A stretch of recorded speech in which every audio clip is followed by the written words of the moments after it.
see members from the provinces who are in the platform, the colleagues and the media, all the stakeholders who are on the platform having an interest in what we're doing. You are welcomed. And I will request that for those who can, who do not experience load shedding or have a stable network, please open your videos as and when you speak, because we also want to make or cooperate with the communications from Parliament. All the streams are live, they have joined. We will appreciate, but if you don't have a stable network, there's nothing you can do. It's understandable, but please indicate. We will really appreciate if you can do that. And also you are requested, please, to frame yourself correctly, because you wouldn't be happy. Sometimes we see the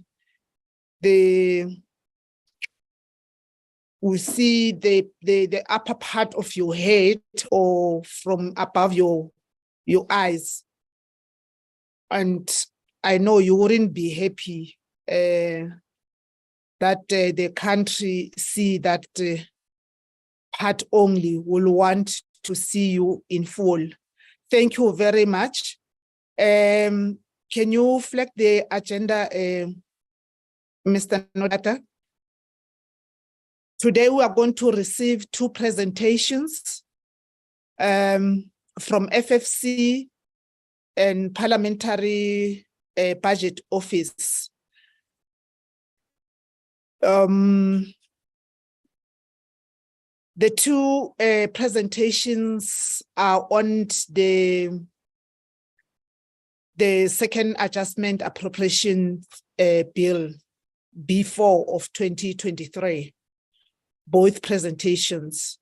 And I don't know if Treasury, I know usually they are part of us, Cindy and others. You are also welcomed. The FFC, they are going to present on division of, both of them. Division of revenue is B2 2022 and 2023, and second adjustment appropriations B4 2023. So there are 2 bills that we are dealing with. My apologies on that. We have allocated time as per our estimation, looking at the time and the hours that we have from Parliament for this session. And I will now request the Secretariat to deal with item number 2. You are most welcome and feel free to participate.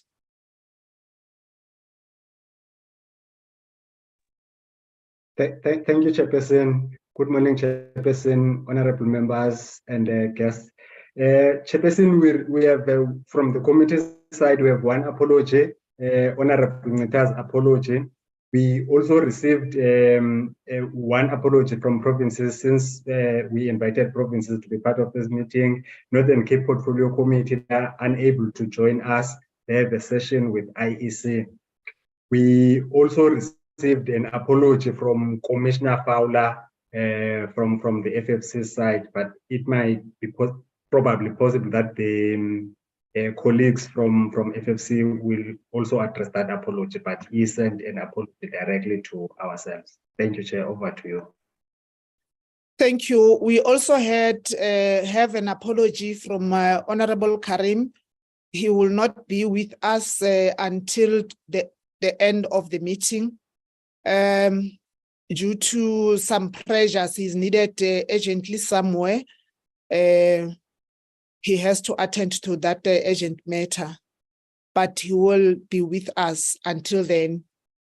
Honorable members, let's note the presentations, because the deliberations will be done after the presentations. Can I request Team FFC? I don't know if the chairperson is on the platform. Is she the one who's going to lead? Over to you, Team FFC. Thank you. Thank you so much, Chairperson. Yes, indeed. I am leading the delegation from the Financial and Fiscal Commission. Thank you so much to yourself, Honorable Chairperson, and to honorable members, to just thank you for this opportunity, accompanied as well by commissioners who are on the platform. You have noted the apology from one of our commissioners. I'm also accompanied by our research team as well.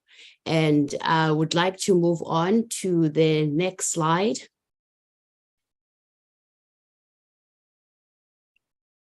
Thank you so much.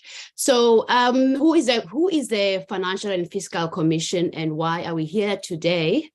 The Financial and Fiscal Commission is established in terms of Section 220 of the Constitution of the Republic. The Constitution provides, amongst other things, that the Commission is an independent and impartial advisory institution to Parliament, provincial legislatures, organized local government, and other organs of state on the division of revenue amongst the three spheres of government and any other financial and fiscal matters.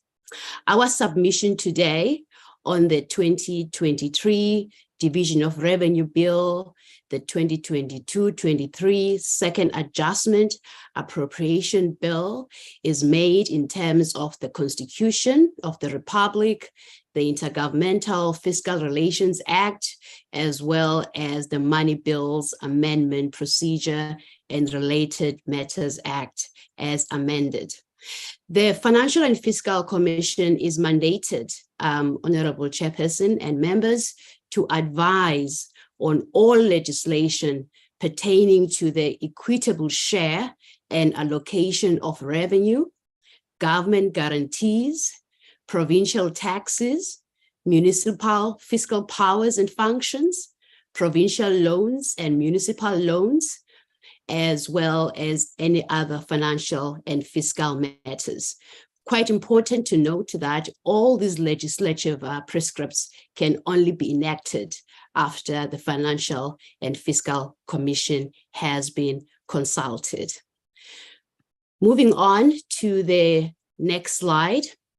Our presentation, therefore, today, Honorable Chairperson, will essentially focus on specific items on our presentation outline. On item number 4, we will give our analysis on the 2022-23 Second Adjustment Appropriation Bill.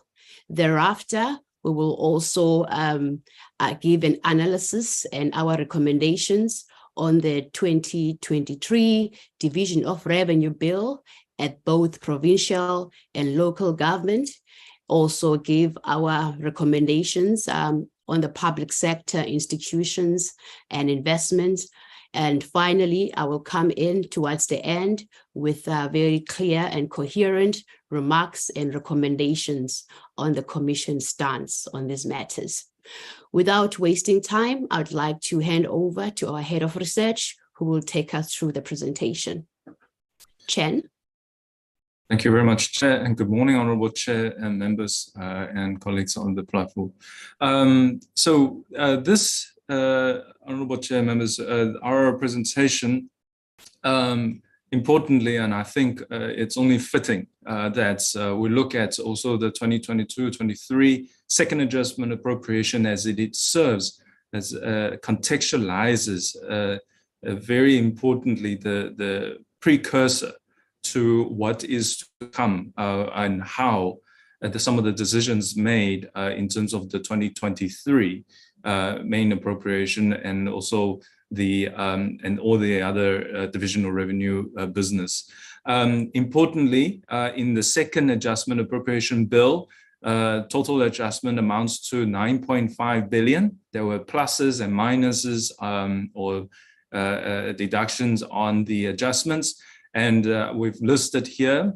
First thing, 4.5 billion addition for carry-through costs associated with the public sector wage increase. We note the recent activities, especially in terms of labor relations across the public sector. Apparently, and as always, these things are close to the hearts and also livelihoods of the people, and hence the agreements or the processes thereof to finally arrive and find each other from both the employer-employee side on how much is the cost escalation of the public wage is reached. 8.4 billion for bailouts across various, I think, 3 or 4 state-owned entities, and we'll go into the details there. But the broad, or shall we say, the highlight of it is that it's concerning that we are still in 22-23 dealing with many of these persistent issues, financial issues of public entities. 300 million for political parties fund, and lastly, most problematic, I'd say, and is the 3.783 billion with a B of unspent SRD grants, unimplemented, I should rather emphasize, within the social development votes. This is, and which makes this second adjustment appropriation so important as a precursor, is that you recall, Honorable Chair members, that back in MTPPS time, there was already a I think it was 8 billion that was already projected to underspend, and that has persisted and escalated to now, as we see here, 3.7 billion. In terms of our divisional revenue bills but provinces and local governments in budget 2023, is that there are reductions and shifting of conditional grants between direct and indirect, especially within the health sector, as well as the disaster grants. And also the amendments to Section 7 of the Divisional Revenue Bill. This is about the pledging of the provincial grants money forward to the to present costing the infrastructure commitments. The issue there is that the broad concept is correct, but implementation is another issue, and that clearly has to do with the credibility and as well as what are those and the project management of those infrastructure developments. And lastly, the increase in the LGES funding is looking at positive in terms of additions for local government equitable share. However, it's mostly to do with, or as a response to, of course, the over escalation of electricity and tariffs for basic services. So with that, Chair's my intro, let me hand over to Sasha Peters, who will take over and the rest of the team to take you through the presentation proper. Thank you, Chair. Good morning, Chair, members of the committee and other colleagues. Chair, these next 2 slides speak to the second adjustment appropriation bill. As Chair mentioned, the bill proposes adjustments totaling 9.5 billion. And this slide outlines some of the aspects that the Commission wishes to raise in relation to the bill. So the first relates to that 4.5 billion in carry-through costs associated with the public service wage increase of 2022-23. This amount is spread across the various national votes, and the votes receiving the largest share of these carry-through costs are the labor-intensive votes within the safety and security cluster, namely the police, defense, correctional services, and justice and constitutional development votes. In total, these 4 votes make up around 77% of that total carry-through costs of 4.5 billion. Generally, on this issue of the public sector wage bill, the Commission notes that the impact of wage bill settlements continues to remain one of the key cost drivers and risks to the fiscus. Chen alluded to the ongoing developments around wage bill, and we also note that work is being done by by DPSA and National Treasury, as well as other stakeholders, to devise a single remuneration framework for the public sector. And we look forward to the details around this work and how it can assist in better managing the public sector wage bill. The bulk of the adjustments in the second adjustment appropriation bill is in relation to the SOE bailouts. It totals 8.4 billion. Of that 8.4 billion, 5 billion is for the Land Bank, 2.4 billion for the Post Office, and 1 billion for SAA. And Chair, here the FFC maintains its fundamental stance that bailouts to poorly performing SOEs are fiscally unsound, and also that when allocating these funds to poorly performing entities, the bailouts give rise to the creation of perverse incentives. And the SOEs that are being bailed out in this round are not first-time bailouts. We know that with respect to the Post Office, bailouts amounting to 7 billion was allocated between 2016 and 2019, but the entity has remained financially weak. With the Land Bank, the AG has cautioned that whereas the bank has been able to attain an unqualified audit for 2021-22, it remains at risk due to its debt default situation.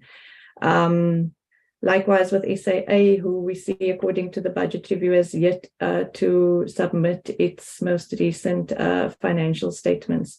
So these are SOEs who we know's performance has been weak, and we need those stringent conditions to prevent the perverse incentives. And it's also important to note that whereas we've had the implementation of preconditions and conditions for bailouts, including financial and operational reporting, while these things have been implemented, the outcomes related to these measures have been quite limited. The second adjustment appropriation bill also contains 300 million under the Home Affairs vote for the Represented Political Parties Fund. And as members will know, funding through this fund is for political parties participating in Parliament and provincial legislatures. And given that our next general election is in 2024 and funding from this fund can be used for election-related activities, an increase in the year prior to the election is not unexpected.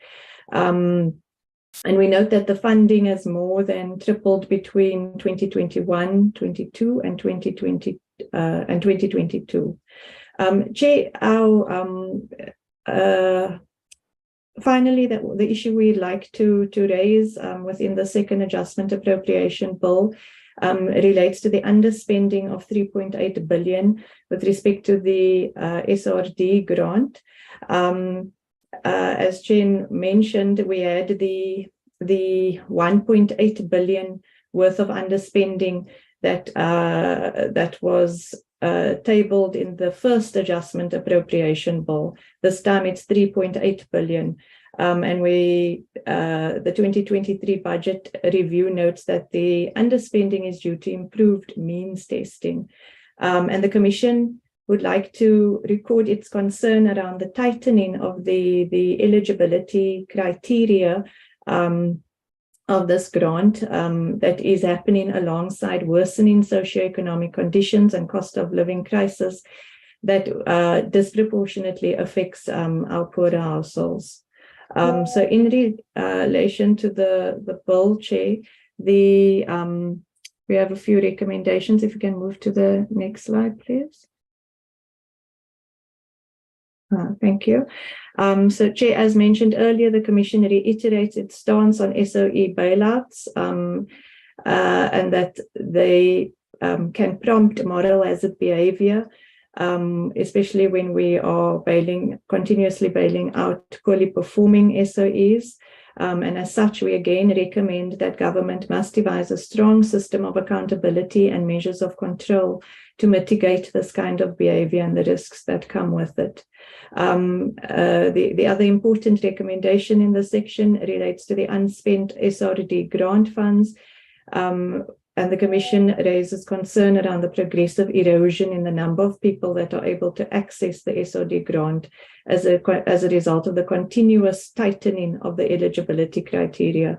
And this point really underlines the need for government to find a permanent and sustainable alternative for the SRD grant. If I can hand over to Sabelo. Thank you.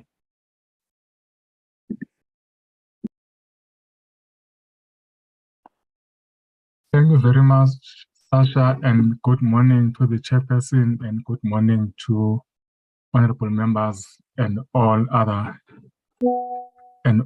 colleagues in the platform.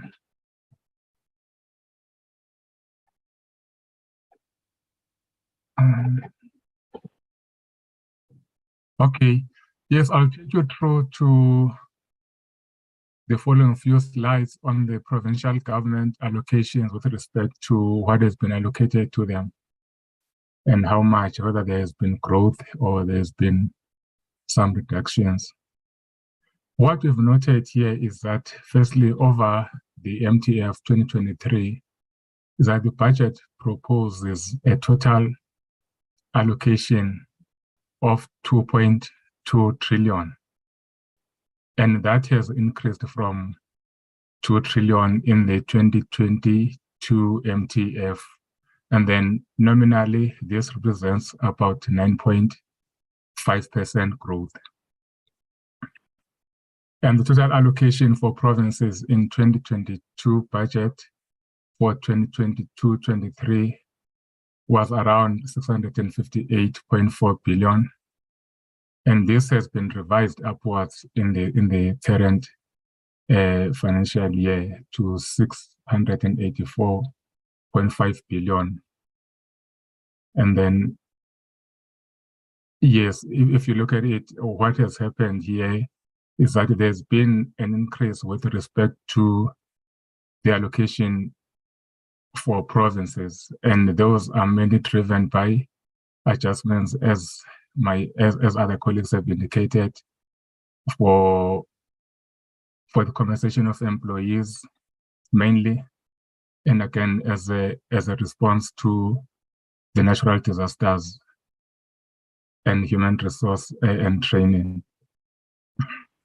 For 2023-24, then the 2020-22 MTPPS, as we look at what was indicated during the 2022 MTPPS for 2023-24, then the projected allocation was around 684.4 billion for provinces. And then what is happening here is that is a breakdown: 556.4 billion equitable share and 128 billion for conditional grant. And then in total, what we've seen for 2023 budget is that the provincial allocation has been revised upwards to 694 billion. That is, if you look at the overall addition, then you'll see that it's an additional allocation of about 9.6 billion. And again, just to emphasize here that the adjustments are mainly on the provincial equitable share for public servants, wage bill, or compensation of employees, as indicated by other colleagues. And then we also have a total of 1.1 billion that has been added for that over the 2023 MTF. And then now, in overall, what we're emphasizing here is that while we see these adjustments that have been made and implemented, if you look at the 2022 and 2023 MTF adjustments are marginal. You can go to the next slide.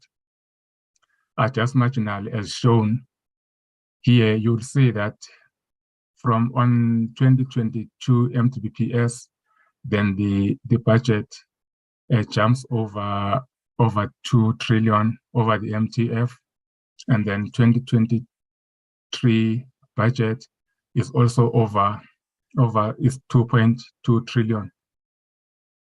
And then while we acknowledge that there has been those increases, as you can see, the jump there over that 2 trillion.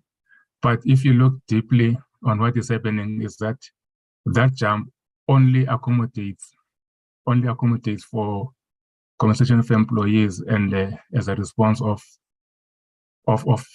funding that are needed for restoration of damaged infrastructure by natural disasters.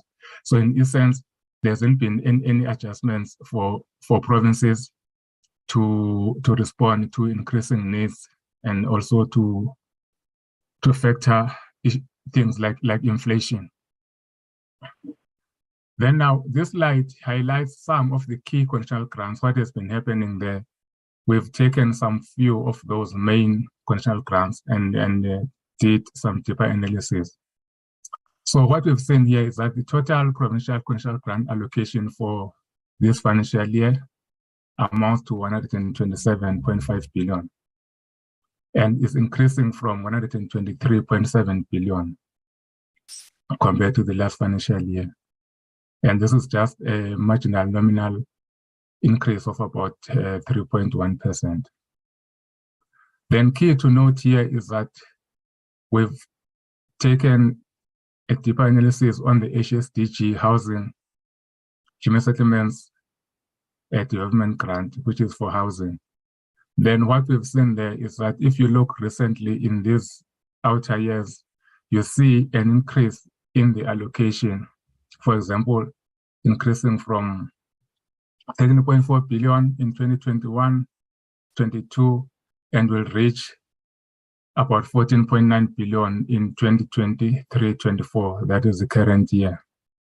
But key to note here is that while you see that increase, particularly in the outer year, it's key to note that that increase is still far lower or below what was allocated in the year 2020-21. Because in 2020-21, allocation for HSDG amounted to 19.6 billion.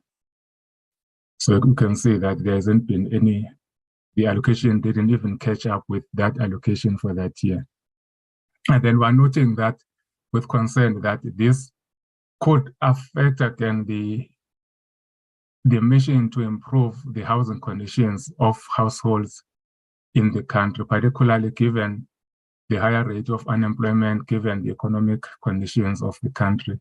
And then we're saying this will delay the reduction of housing backlog.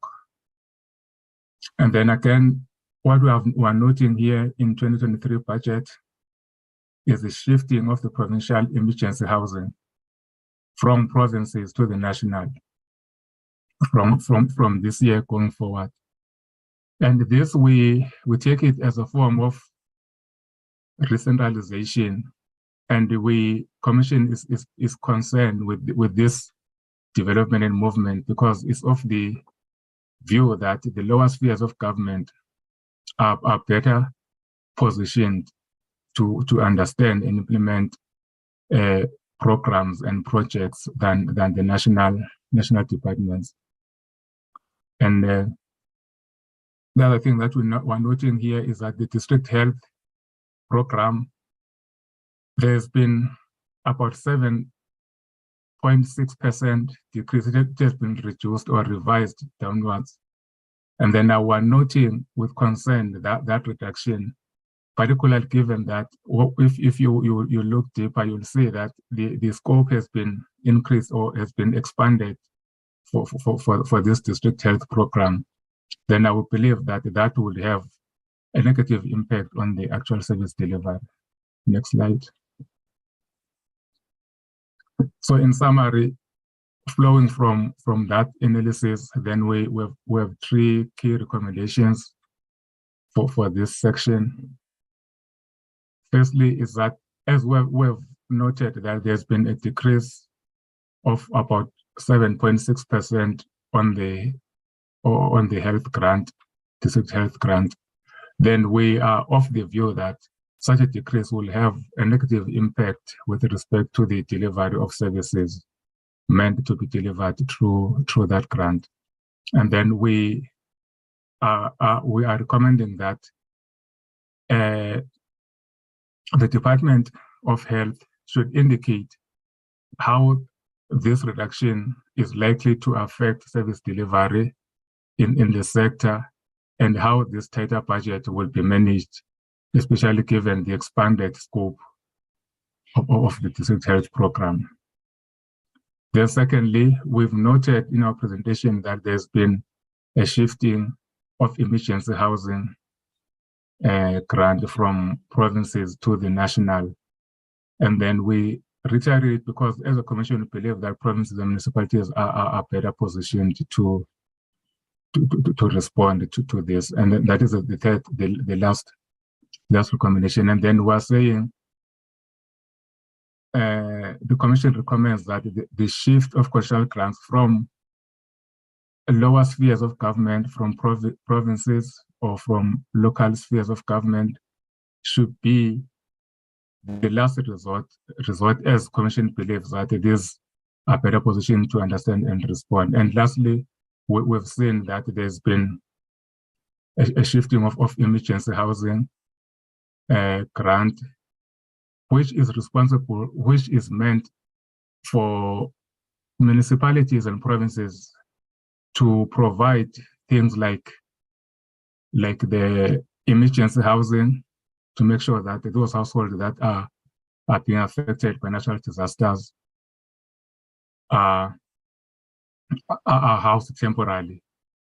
But now we're saying here, it is key that while we, as a commission, we do support the funding of those emergency housing needs, but there's a need for these municipalities and provinces to develop and implement a long-term adaptation and mitigation strategies to address natural disasters.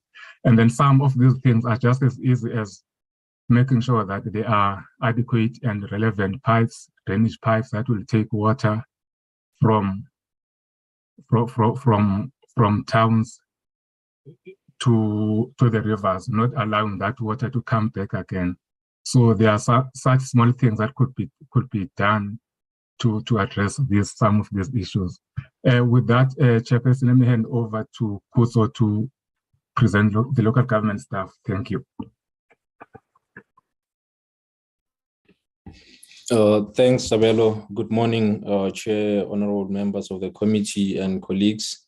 So I'll be taking you through the local government section of this presentation.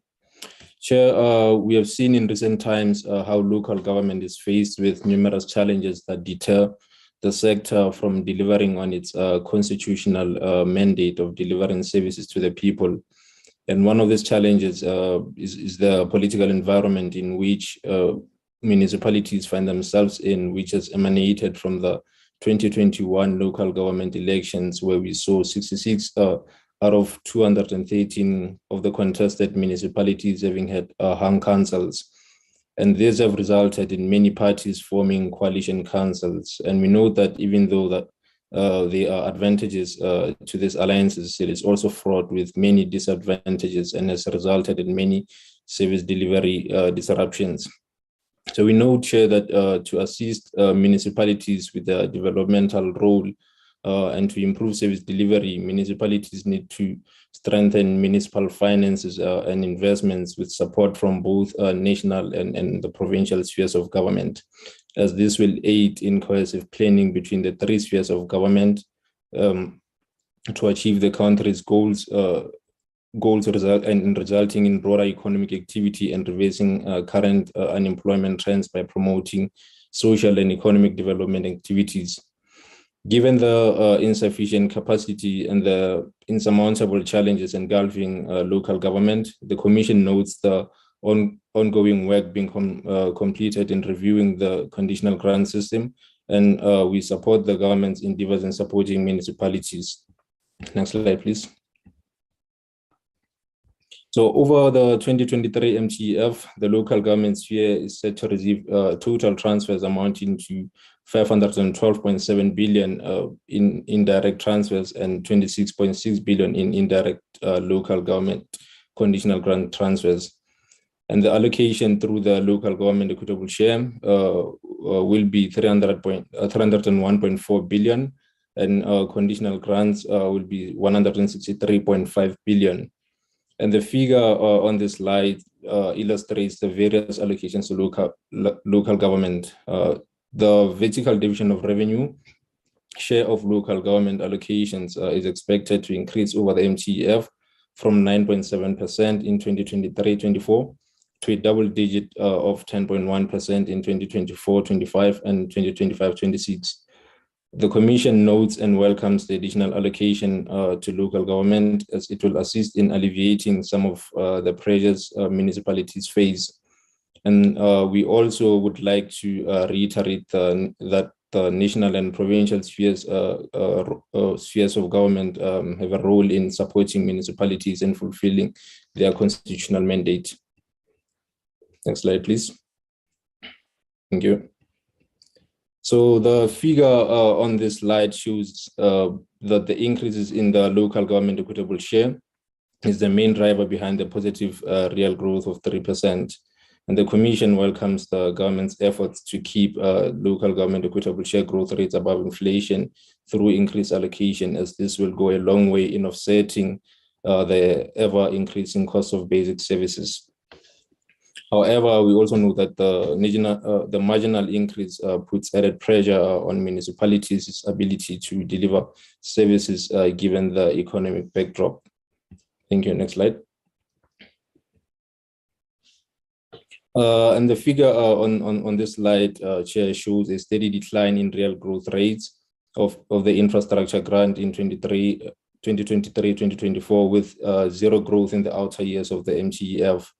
And regarding the RSC levy replacement grant, we see that since 2019-20, the annual growth rate has been a 3-to-1 ratio between C2 and C1 municipalities. And in the Commission's 2023-24 Division of Revenue submission, we highlighted that this approach is skewed and in certain instances underallocates funds to district municipalities without any objective criteria. The Commission notes that National Treasury will equalize the growth rates for this allocation to C1 and C2 municipalities, and that this will be an interim solution until the review of Section 84 of the Municipal Structures Act is finalized. And the Commission also notes the current conditional grant review, and we recommend that as part of the review, the proliferation of infrastructure grants be reviewed and addressed, taking into account consideration the previous recommendations by the FFC. Next slide, please. Thank you. The Commission notes the changes made to the baseline of three of the grants to the local government sphere, being the Urban Settlement Development Grant, the Public Transport Network Grant, and the Regional Bulk Infrastructure Grant. However, we also know that during the 2023 MTEF, municipal conditional grant baselines are expected to be reduced by over 735 million, with 574 million coming from direct conditional grants. We know that this reduction to the baseline grant is due to the discontinuation of the Municipal Emergency Housing Grant, with the funding to be shifted to the National Department of Human Settlements. And the Commission notes the steady decline in real growth rates of the municipal conditional grants in 2023-2024, with no growth in the outer years of the MTEF. And we advise that this will negatively impact on the outcomes of the Economic Recovery Plan, which is based on infrastructure-led growth programs. The Commission also notes the changes made to the municipal infrastructure grant and the establishment of an indirect component and the basis of identifying municipalities needing support. Next slide, please. In terms of recommendations, the Commission notes the proposed increase in the total allocation to the local government's equitable share over the medium term. However, we would like to re-emphasize the previous recommendation of fundamentally reviewing the local government transfers, especially from the perspective of the vertical division of revenue. We believe that this review should also include a proper re-examination of the assumptions used in the white paper on local government. Secondly, the Commission recommends that the review of capacity building and infrastructure grants should consider that capacity building efforts are comprehensively consulted with and agreed to with the municipality.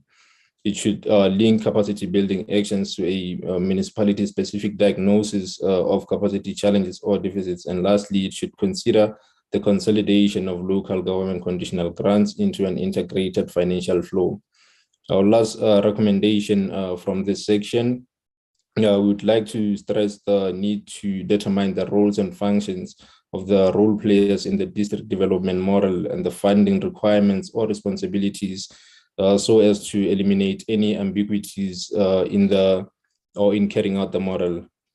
Thanks, Chair. I will hand over to Chen to take us through the last section of our presentation. Thank you. Thank you. Honorable Chair, members, this last section, before recommendations and concluding remarks by our chairperson, is to look at remembering the public sector institutions and investments. As you can see, there are these in the second adjustment appropriation still in 2022, 23, and for the going forward, it still appears that we will be entrenched with these SOEs who are facing or have been facing and will still face considerable hurdles and financial weak performances and really failing their developmental mandates. Now, to be fair, these SOEs, public entities, are important in the sense, especially an important feature for any developmental state or any state, essentially, that are especially taking on some of the public goods and services that needs, support from the public sector. The issue is that this sector or this particular entity, if not monitored and controlled properly, as remember, one honorable member actually mentioned that what we need is actually competent CEOs and competent accounting officers managing these SOEs. If not, they will become the hemorrhage of the public sector and therefore the economy as a whole for the nation. So at the moment, this is to show, as an example, SAA, and of course there is history that even before 2020 that the entity is embattled, is facing issues. But this is to show that also how long it has been that these SOEs have been given the opportunities, ample opportunities and financial resources to turn the ship around, and they have failed to do so. And another thing to note here, honorable chair members, about public infrastructure investments, we note that as Commission and always emphasizing the importance of infrastructure development as an important mandate in the developmental state. And it's South Africa achieving its goals and national development plan even. However, and hence we see this shift in the recent years, this focus and injections into state-owned companies and public entities and so forth. However, that we are now today facing an issue of the failures in the basic services and particular sections of the basic services, not sometimes, as some may say, reticulation, which is the local governments, and sometimes for instance, hospitals and schools, it would be provincial. So the points that we're trying to drive here is that although in general terms, public sector or public infrastructure investment is a driver, positive driver for development and growth indeed.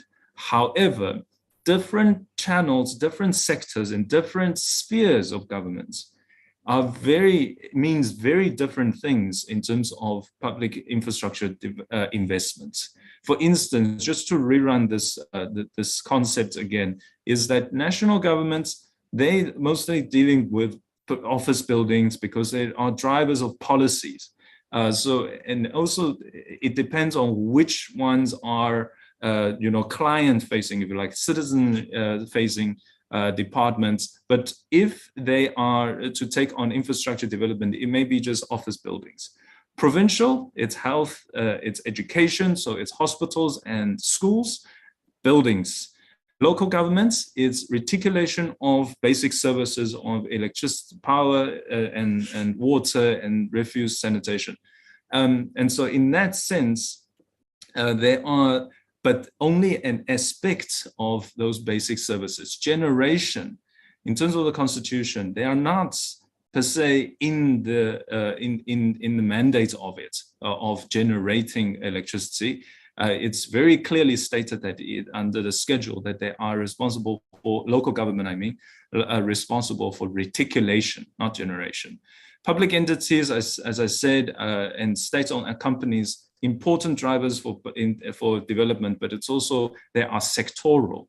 Some are doing, say, SAA is airlines, Senra is about roads, Transnet is about rail and other important logistics, and of course, ESCOM for electricity. So very different and very diverse a channel and or a driver for infrastructure development. It's not, say, we want to invest in infrastructure and that will somehow solve the problem. Different channels, different entities have different functions and effectiveness in terms of infrastructure development. Thank you very much, Chair. With that, let me hand over to my chairperson for the concluding remarks and recommendations. Thank you, Chair. Thank you so much, Chen. To conclude, honorable members, with respect to the 2022 Second Adjustment Appropriation Bill, specifically on the bailouts to the 3 state-owned entities, the Commission stance remains unchanged in that it fundamentally views bailouts as fiscally unsound. And as recommended in our previous submission, the government must devise systems of accountability and measures of control to mitigate state-owned entities from indulging in moral hazard behavior. Next slide. With respect to the 2023 Division of Revenue Bill at provincial level, the Commission notes with concern the 7.6% decrease in the district health program and recommends that the Department of Health elaborate on how it would likely affect service delivery and management, given the expanded scope of the district health program. While the Commission supports funding for emergency housing needs due to flooding, it reiterates its previous recommendation that the provinces and municipalities should develop and implement adaptation and mitigation strategies to address natural disasters in the long run. The Commission notes with concern the shifting of provincial and municipal emergency housing grants to the National Department of Human Settlements. The Commission recommends that shifting conditional grants from provincial and local government spheres to the national sphere should be the last resort, as lower spheres of government are better positioned to understand delivery needs. Last slide. With respect to the local government equitable share, the Commission recommends that the review of capacity building and infrastructure grants consider that capacity building efforts are comprehensively consulted with and agreed with a municipality. It should link capacity building actions to municipality-specific diagnosis of capacity challenges or deficits. The Commission further notes the proposed increase in the total allocation to the local government equitable share over the medium term. However, the Commission would like to re-emphasize the previous recommendations of fundamentally reviewing the local government's transfers, especially given that Ichilele phezulu, luwele ngapha.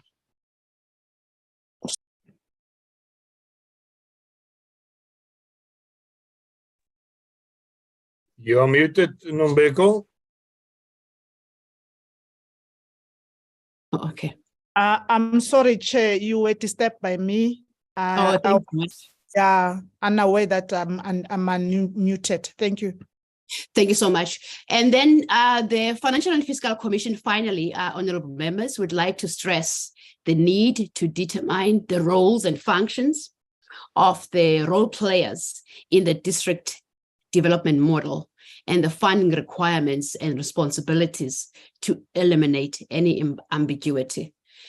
On that last slide, I'd like to hand over to you, Chairperson. That is the end of our presentation. Thank you so much. Thank you very much, Team FFC.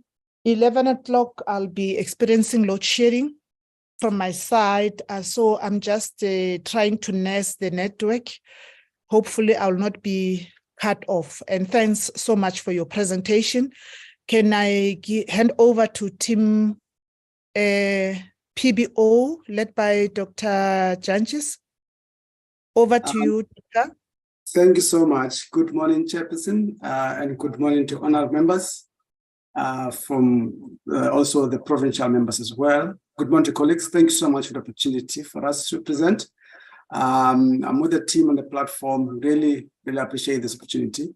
We will start our presentation. I think I'll just quickly move off to the introduction slides. I think, Chair, the main issue is there to give a brief about the division of revenue, but also comment on the second adjustment. I think importantly is that we do want to start by really giving a context from which the proposals are made, particularly looking at socio-economic context, because those are some of the context that gives direction to the allocation of proposals that are put out. We'll also give some of the analysis on some of the work we've been doing around slow spending or underspending in some of the functions of government, which is really a concern to us, given the needs that we'll outline at the beginning of our presentation. I think we'll also really comment on some of the infrastructure facilities that are put out. And we'll conclude. I think I'll give the team to take us through, and I'll come in at the end of the presentation, Chair. Thanks so much. We'll see, do you want to start right away with the situation analysis? Thanks. Good morning, Honorable Chair and colleagues. I'll be taking us today through the situational analysis, which is really talking about what context are we speaking from when we talk about the allocations that we see. So at the national sphere, we know that government is responsible for social protection. We know that many people in South Africa, a large proportion of South Africans, are subject to debilitating poverty and unemployment. And of course, institutional support is very important. As the President has noted, African women are the face of poverty. So it is very important that when we look at these budget allocations and divisions, that we consider how they respond to the needs of the most vulnerable in our society. We know that vulnerability to hunger or limited access to food has increased between 2019 and 2021. Of course, this takes into account the COVID-19 shocks, as well as the protracted cost of living crisis that South Africans have been facing for a very long time. The graph on the right shows the average household food basket, which is the dark green bar on the left, but it also shows what the other grant values are. So when we look at these grant values, none of them reach that household food basket, and even at the national minimum wage. So if you have one working person in the household of 4, that wage would not be sufficient to meet the basic household food basket that is required to really keep that house afloat and well nourished. In terms of crime, which is also a national function, there's been an increase in the crime reported, which is very worrying, of course, in South Africa.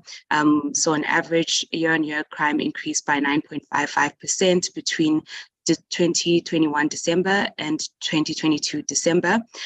We also know that gender-based violence and femicide are also a key concern. There's been worrying numbers between the Q3 and Q4. There was an increase of 22% in the number of rapes that were reported.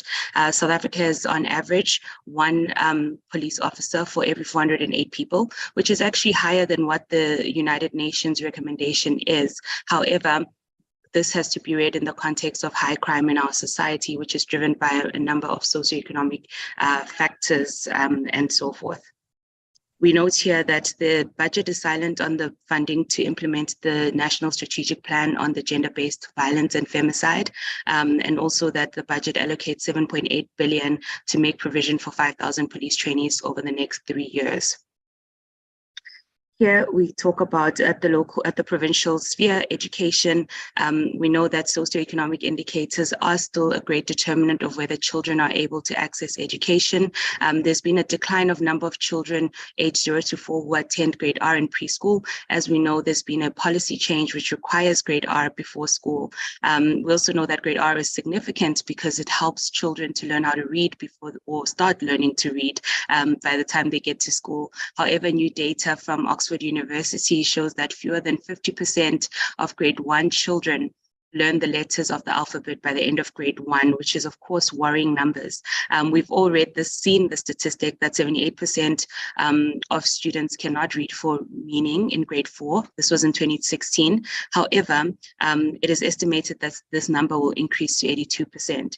And also there you see on the graph on the right that of course children from poorer households are more likely to stay at home with a parent or guardian. And so these the lack of access to ECD disproportionately impacts poor households, particularly women who carry the burden of childcare.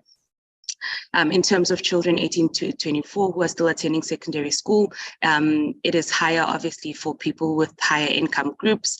We also note here that 22.5% of females and 15.5% of males between the ages of 17 and 18, are not attending an educational institution because they do not have money for fees. So of course this ratio is higher for female students, which is concerning. And also thinking about the protracted cost of living crisis, how might these numbers increase? So how does this budget respond to some of these emerging pressures? And of course, education is important, or an important determinant for employment. We know that 40.1% of unemployed individuals had education levels below matric, whereas 34.4% had a matric. At the health level, the FFC has already covered some of the issues about the district health program. However, here we note here that we've seen an increase in infant mortality rate, under 5 mortality rate, and of course the burden of malnutrition is increasing. These are important indicators for how South Africa is performing in terms of health. And so a regression is really concerning. Our public healthcare system remains overstretched and underfunded. We'll be showing real per capita terms how this is changing. We know that we are not meeting the ideal ratio of 1 nurse to 16 people. We are currently at 1 nurse per 218 patients. And of course, the minister in 22 noted that there were over 10,000, close to 11,000 vacancies in state hospitals. And of course, with the discussions around the compensation of employees, we know that they will not be able to hire these people because the budget just isn't sufficient. But not only that, we're also regressing in terms of the primary health care. And so the numbers of ideal clinics is actually declining. At the local government, we know that local governments are struggling really to provide the basic services that they need. This is because they've got inadequate levels of funding, and so they're unable to provide adequate levels of quality-free basic services. There's been a lot of protests, as we know, and according to the municipal IQ, service delivery protests are back to pre-COVID-19 levels, with 193 protests recorded nationwide in 2022. Municipal IQ estimates that these will increase because of heightened frustration caused by load sharing. But not only that, I just want to highlight here, without going through all these due to time, but to say that protests are really costly. And if we think about, the policing costs that come with having to manage protests, the infrastructure that might need to be dealt with as a result of protests. So in a way, the way to prevent protests is really to provide the the vital basic services that households need for cooking, cleaning, and so forth. In terms of provisioning of free basic services, there's been a decline in the number of people who are receiving these basic services, which is concerning because we all know that we are currently in a cost of living crisis. So obviously more households are unable to afford these basic goods. We see here that water, electricity, sewage and sanitation and solid waste have seen a decline in the number of people who are able to receive these services for free. And the reason for this is because millions of households that are eligible for free services do not get them due to the dysfunctional system for registration of indigent households. And so households are having to choose between feeding their children and paying for municipal services. Of course, this goes back to the white paper on local government and how the assumptions that were made about how local government would be able to generate its own revenue. Here we've got more numbers here showing the households that are funded for free basic services. This is on a national treasury side, whereas on the next column, households that are actually receiving basic services. So you see that there's a large gap between what has been provisioned for versus what people are actually receiving.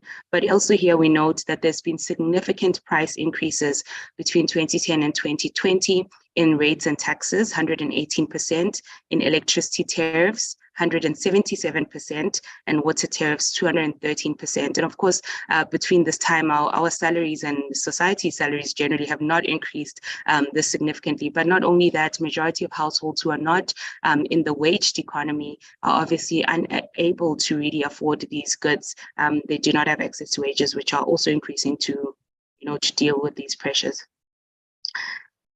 Here, the point of the slide is really to show that the NDP has plans to or aims to eliminate poverty and reduce inequality primarily through the provisioning of basic public goods. And in the budget, it's noted that we are following a fiscal consolidation framework and that the social wage is protected. However, we note, and I'll show in the next slides, that the social wage is declining in real terms. So it might be 51% in terms of the proportion, but in terms of the real terms, how it adjusts to population growth and inflation, it is not actually protected as is reported. But also to note here that the problem is not incrementalism in the budget as claimed by National Treasury, that budget provisions over many years have been insufficient for local government, and I'll extend this to all spheres, to operate properly. So we've got bigger problems on our plate.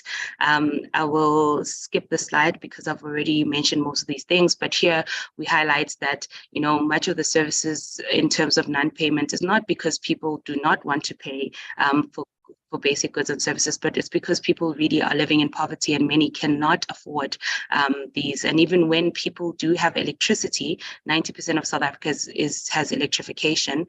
Even if they have access to that, they cannot afford to buy electricity. They cannot afford to buy the appliances that you need electricity for. And so you've got large proportions of our society using wood, for example, paraffin and other things to cook, even though our electrification levels seem high.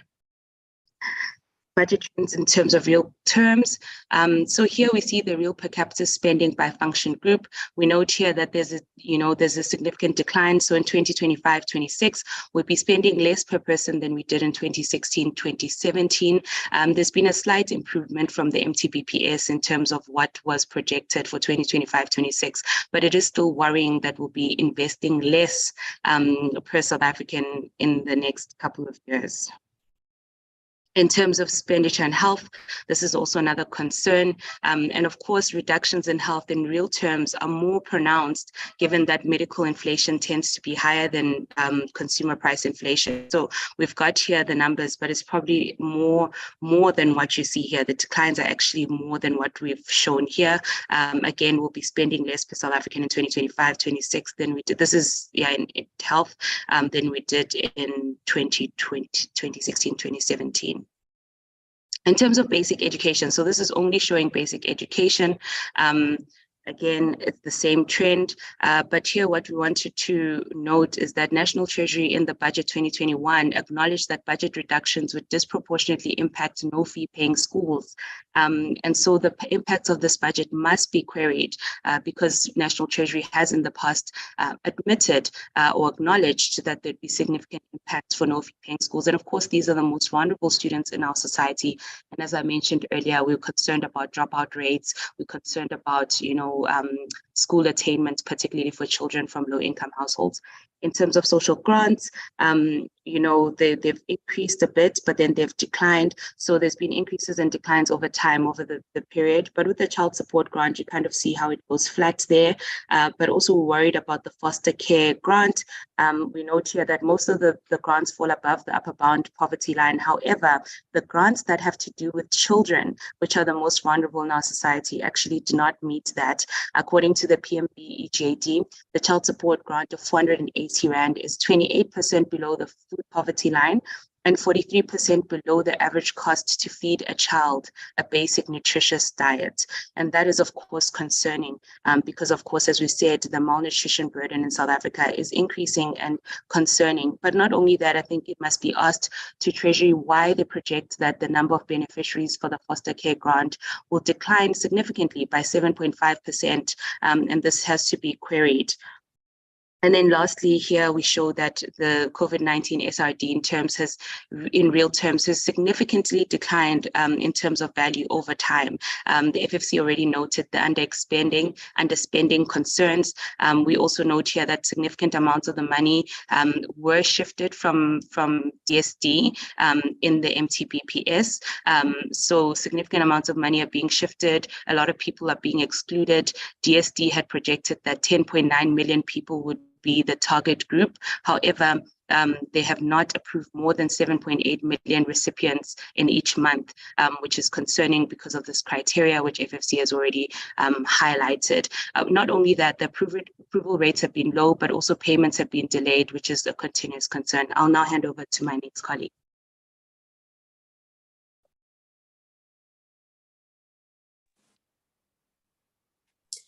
Thank you very much, Pusi. Good morning, honorable members and colleagues. I'm going to take you through the Division of Revenue Bill. Next slide, please.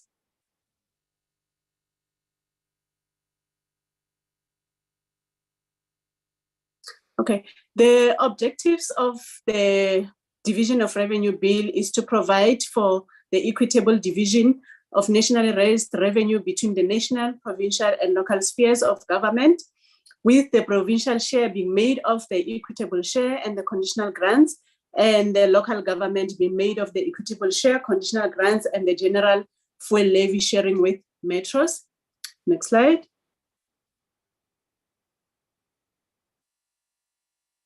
So in terms of the 2023 MTF, it shows the objective to reprioritize the expenditure from the national and provincial spheres to local government.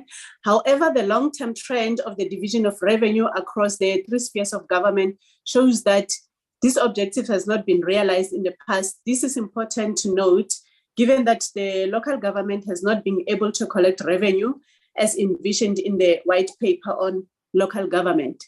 Next slide.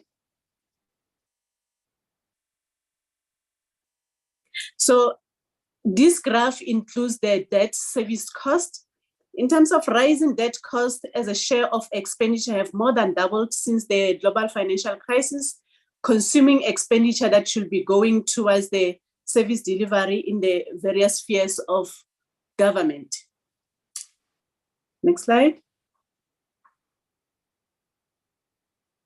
So when we account for inflation and the population growth, the allocation across the three spheres of government declines over the MTF, reflecting government's continued fiscal consolidation stance, which caps growth in the expenditure over the MTF.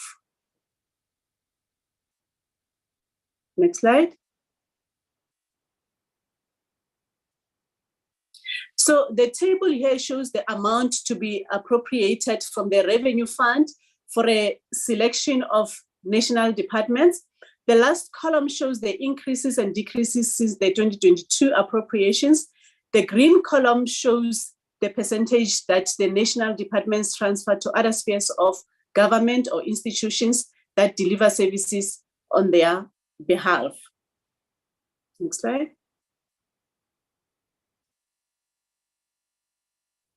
So this shows the conditional grants transferred from the national departments to the provinces. So it shows which conditional grants are transferred to the provinces in the top table or first part of the table. And the second part of the table, it shows the grants that are transferred to municipalities, showing the audited outcomes and the MTF expenditure estimates for those grants to the provinces and to the municipalities. Next slide. This graph, the table shows the equitable provincial share. The total average annual MTF increase is 2.5%. The largest average annual increase is in Limpopo, which is 3.1%. And the estimated total of increases are between 10,063 million and 11,371 million, mainly to provide for carry-through effects of the 2022-2023 public service wage increase. To note is the decrease in the total allocation in the 2023-2024 from the 2022-2023 estimates. Next slide. So in terms of the specific conditional grants to provinces, most of the conditional grants increase in the 2023-2024 since the revised estimates in 2022-2023. The district health program grant decreases by 2,157 million. The national tertiary services grant decreases by 282 million. Education infrastructure decreases by 1,372 million, and human settlement development increases by 688 million, and provincial roads maintenance increases by 3,202 million. Next slide. Transfers to local government. So in the 2023-2024 financial year, 164 billion is allocated as direct transfers to local government, while a further 8.5 billion is allocated to be spent by national department on behalf of municipalities.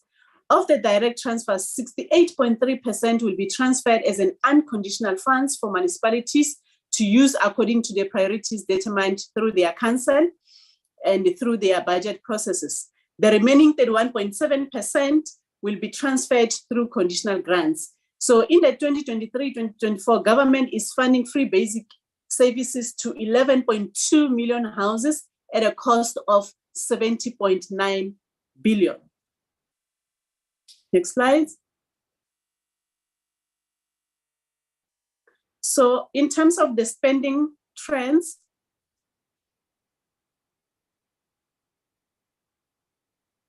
next slide. So members, in terms of the spending trends in the national sphere of government, the first table shows the highest spending departments as at the end of December 2022, and the second table shows that has spent under 65% of their budget at the end of the third quarter. So in terms of the fastest spending departments, we have Department of Higher Education and Training, Department of Basic Education, and Department of Women, Youth, and People with Disabilities, which was driven by transfers and subsidies, which account for more than 80% of their allocations. And in terms of the slowest spending on national departments, the Department of Public Enterprise has spent only 38.4%, which is 12.7 billion of its budget by the end of December 2022, due to slower than planned disinvestment of funds to ESCOM, as the funds are dispersed in terms of the liquidity needs of the entity. And the transport and military veterans only spent lightly. Next slide. So on a provincial level, 74.4% of income has been received and 73.2% of payments have been made. To note is that most transfers have been made, but payments for capital assets was at 62.8%. Next slide.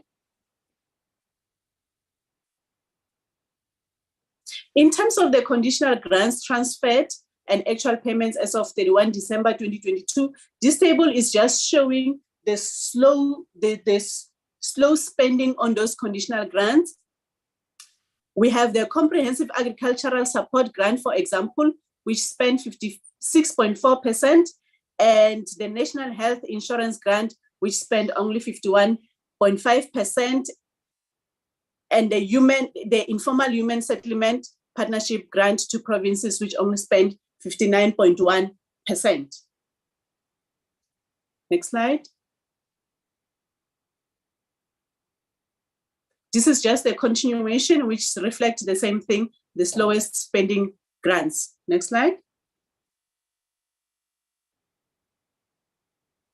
So members, when assessing the efficiency and effectiveness of expenditure, one has to evaluate performance. Our assessment of the performance of basic education, health, human settlement, agriculture, and transport conditional grant in the 2020-2021 financial year showed that the information provided in the DORA's schedules is neither relevant nor adequate to determine efficiency and effectiveness of expenditure, because there is a 2-year lag between current year and actual performance data that is reported in the schedules. Therefore, we had to evaluate performance information reflected in the National Department's annual report, which showed that performance outputs or indicators were not well defined. There was a duplication of indicators or outputs. There was poor or no reporting on actual non-financial information. In some instances, there were no targets for the outputs. There was overspending on some of the grants that is accompanied by underperformance, or there was underspending that has been accompanied by overperformance. So reporting on performance was not measured against set targets. So there was incomplete performance information. So the lack of proper information on conditional grants in the annual reports of departments is difficult to determine the effectiveness of expenditure and impact of the outputs delivered by the provincial departments. Next slide. I'll hand over to Spetola to continue from here.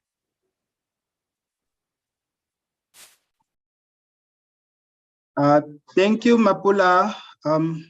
Good morning, Chairperson and honorable members.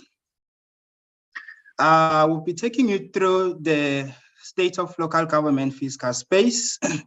These graphs here shows that municipalities are self-financing in nature, with over 85% of their total revenue being the generated own revenues. And that comes from the service charges and the property rates.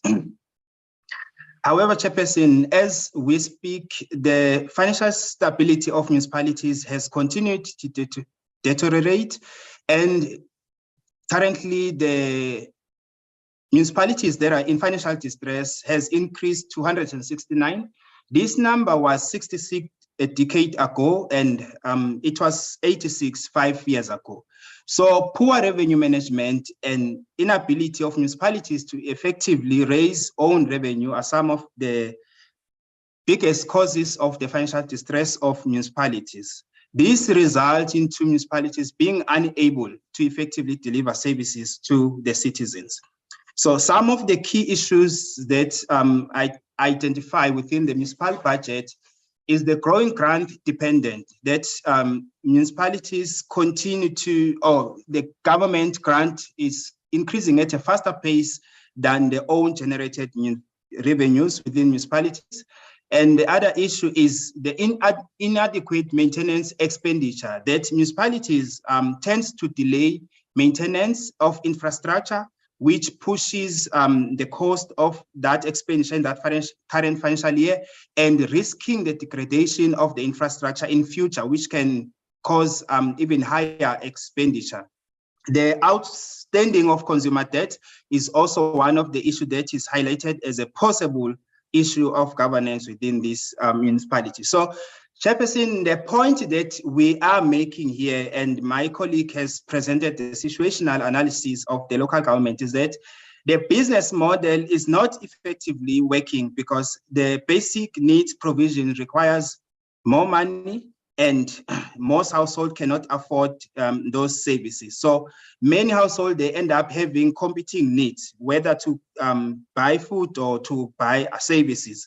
At the end of the day, municipalities are forced to push the tariffs for services in order to raise more revenues in order to provide those services, even though they know that households cannot really afford these services. So this further pushes households in a situation where the manifestation of protest may become a resultant of that situation.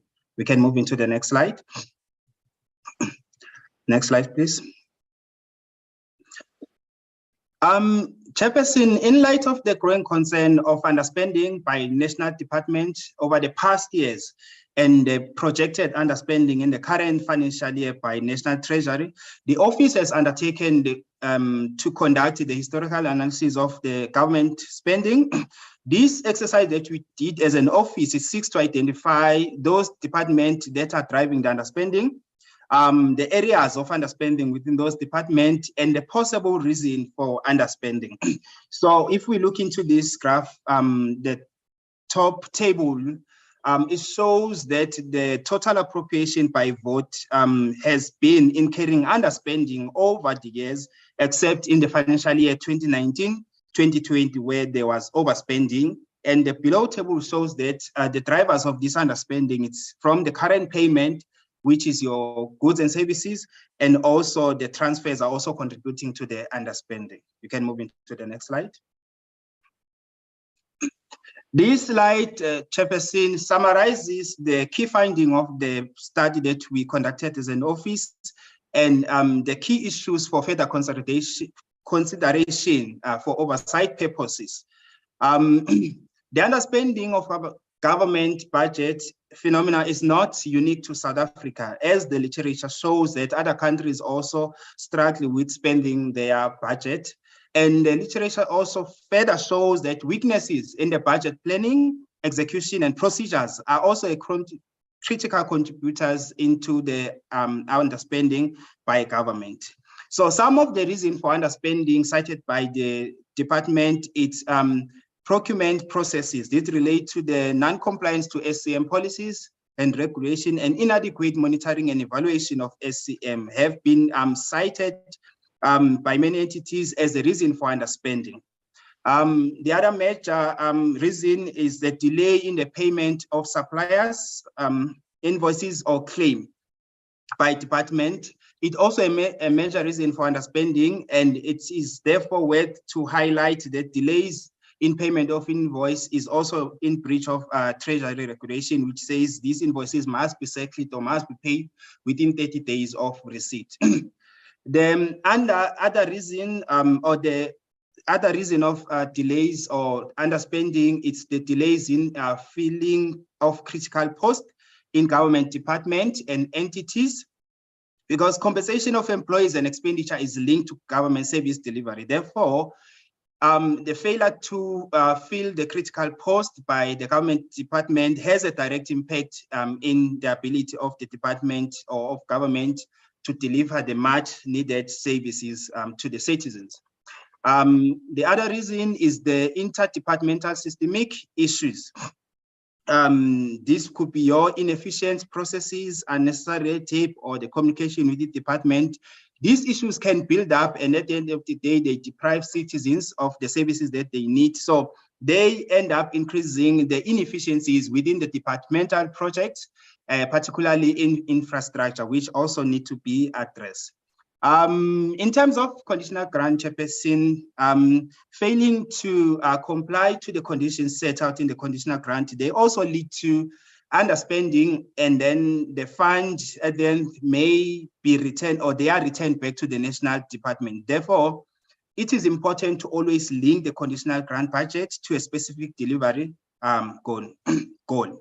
So this is the study, the first study of its kind that the office has conducted, and we're planning to continue doing the underspending analysis of other votes, which are more critically important for service delivery. I will hand over to my colleagues to do the second adjustment, appropriation bill and the summary. Thank you so much, Chairperson.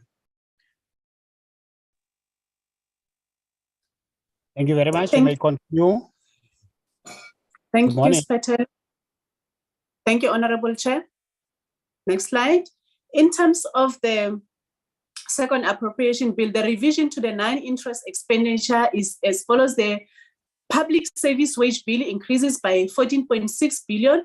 The increase are between 3 million and 1.9 billion, depending on the size of the national department, and one for SAA, which is 1 billion to assist with the outstanding historical debt.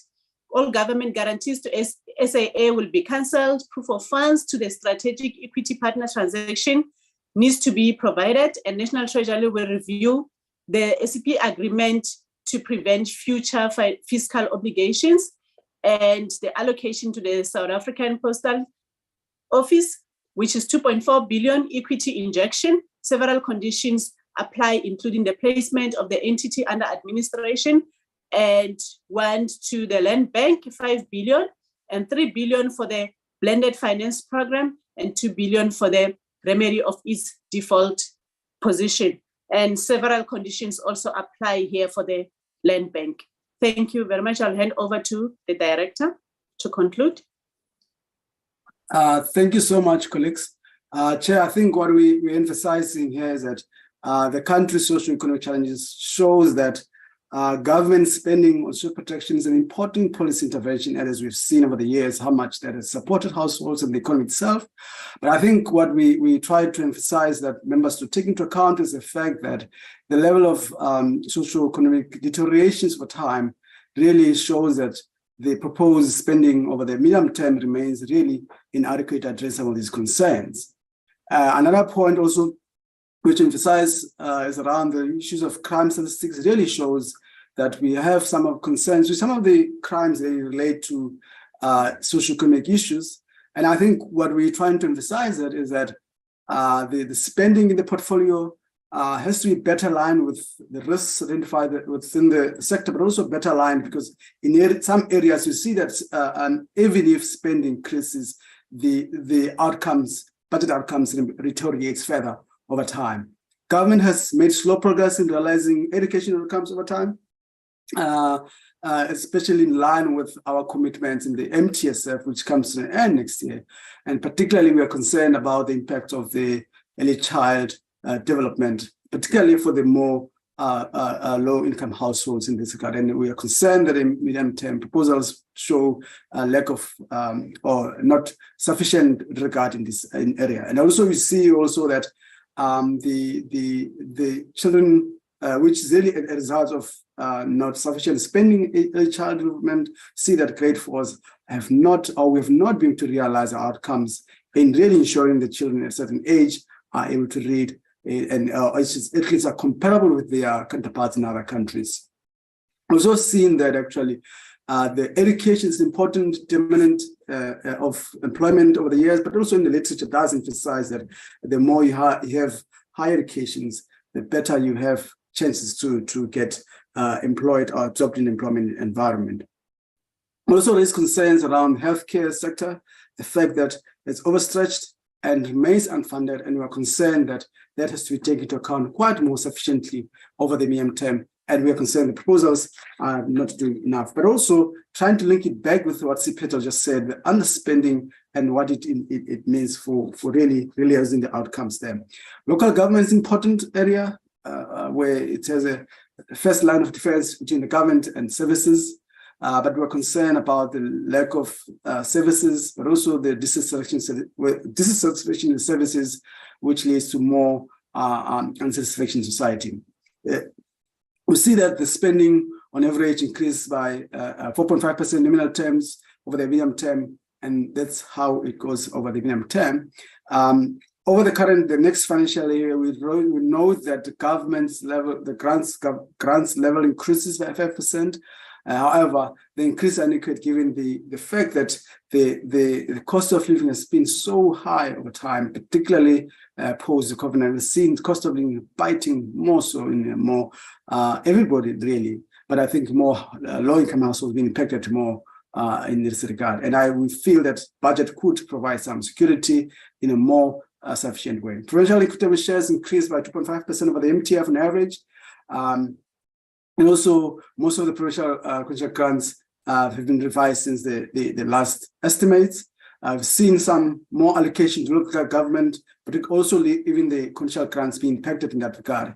And the issue of underspending, Chair, we've really went out into a series of really reviewing some of the spending in these areas. We've started with health, we'll be doing education and some other functions. But I think we wanted to put is really some of the reasons, some of the consideration going forward, that should not really be used as a measure to reduce spending particular functions, because reducing spending functions does not necessarily mean the service demand requirements will be declined in particular. So it's very important consideration for us to give to the members. And we are still concerned about this regard. Chair, members and colleagues, we would like to stop here and thank you so much for the opportunity. And we are available for any questions in this regard. Thank you so much, Chair. Thank you, colleagues. Thank you very much. Sorry, Dr. Ganji and Team Treasury, Team PBO. Like I indicated that I'm experiencing load shedding, and I'm not even sure if you can hear me now, but my network is very unstable. I'll request Honorable Njatu to help me with the proceedings on deliberations, and Libabalo and Estelle, please assist in identifying the hands. Honorable Njatu, be on the alert. Good morning, Chairperson. Good morning to all the members.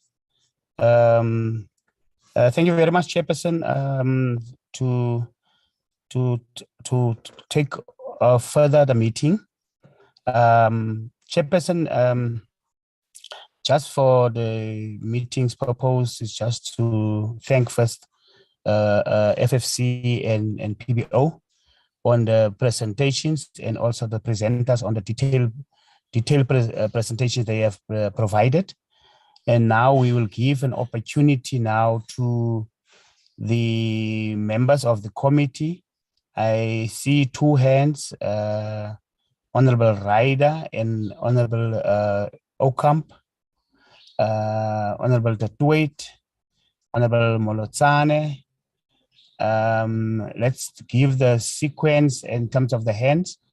We will start with Honorable Ryder, followed by Honorable Okamp, then followed by Honorable Molotsane, and then followed by Honorable Tatwait. Let's take that order, members. Thank you very much. Thank you, Chair, very much indeed. I'm glad I'm not being suppressed like I was yesterday and put to the back of the queue. No, thanks for the presentations. I think there's a lot to cover, so I'm going to try and go through it quite quickly.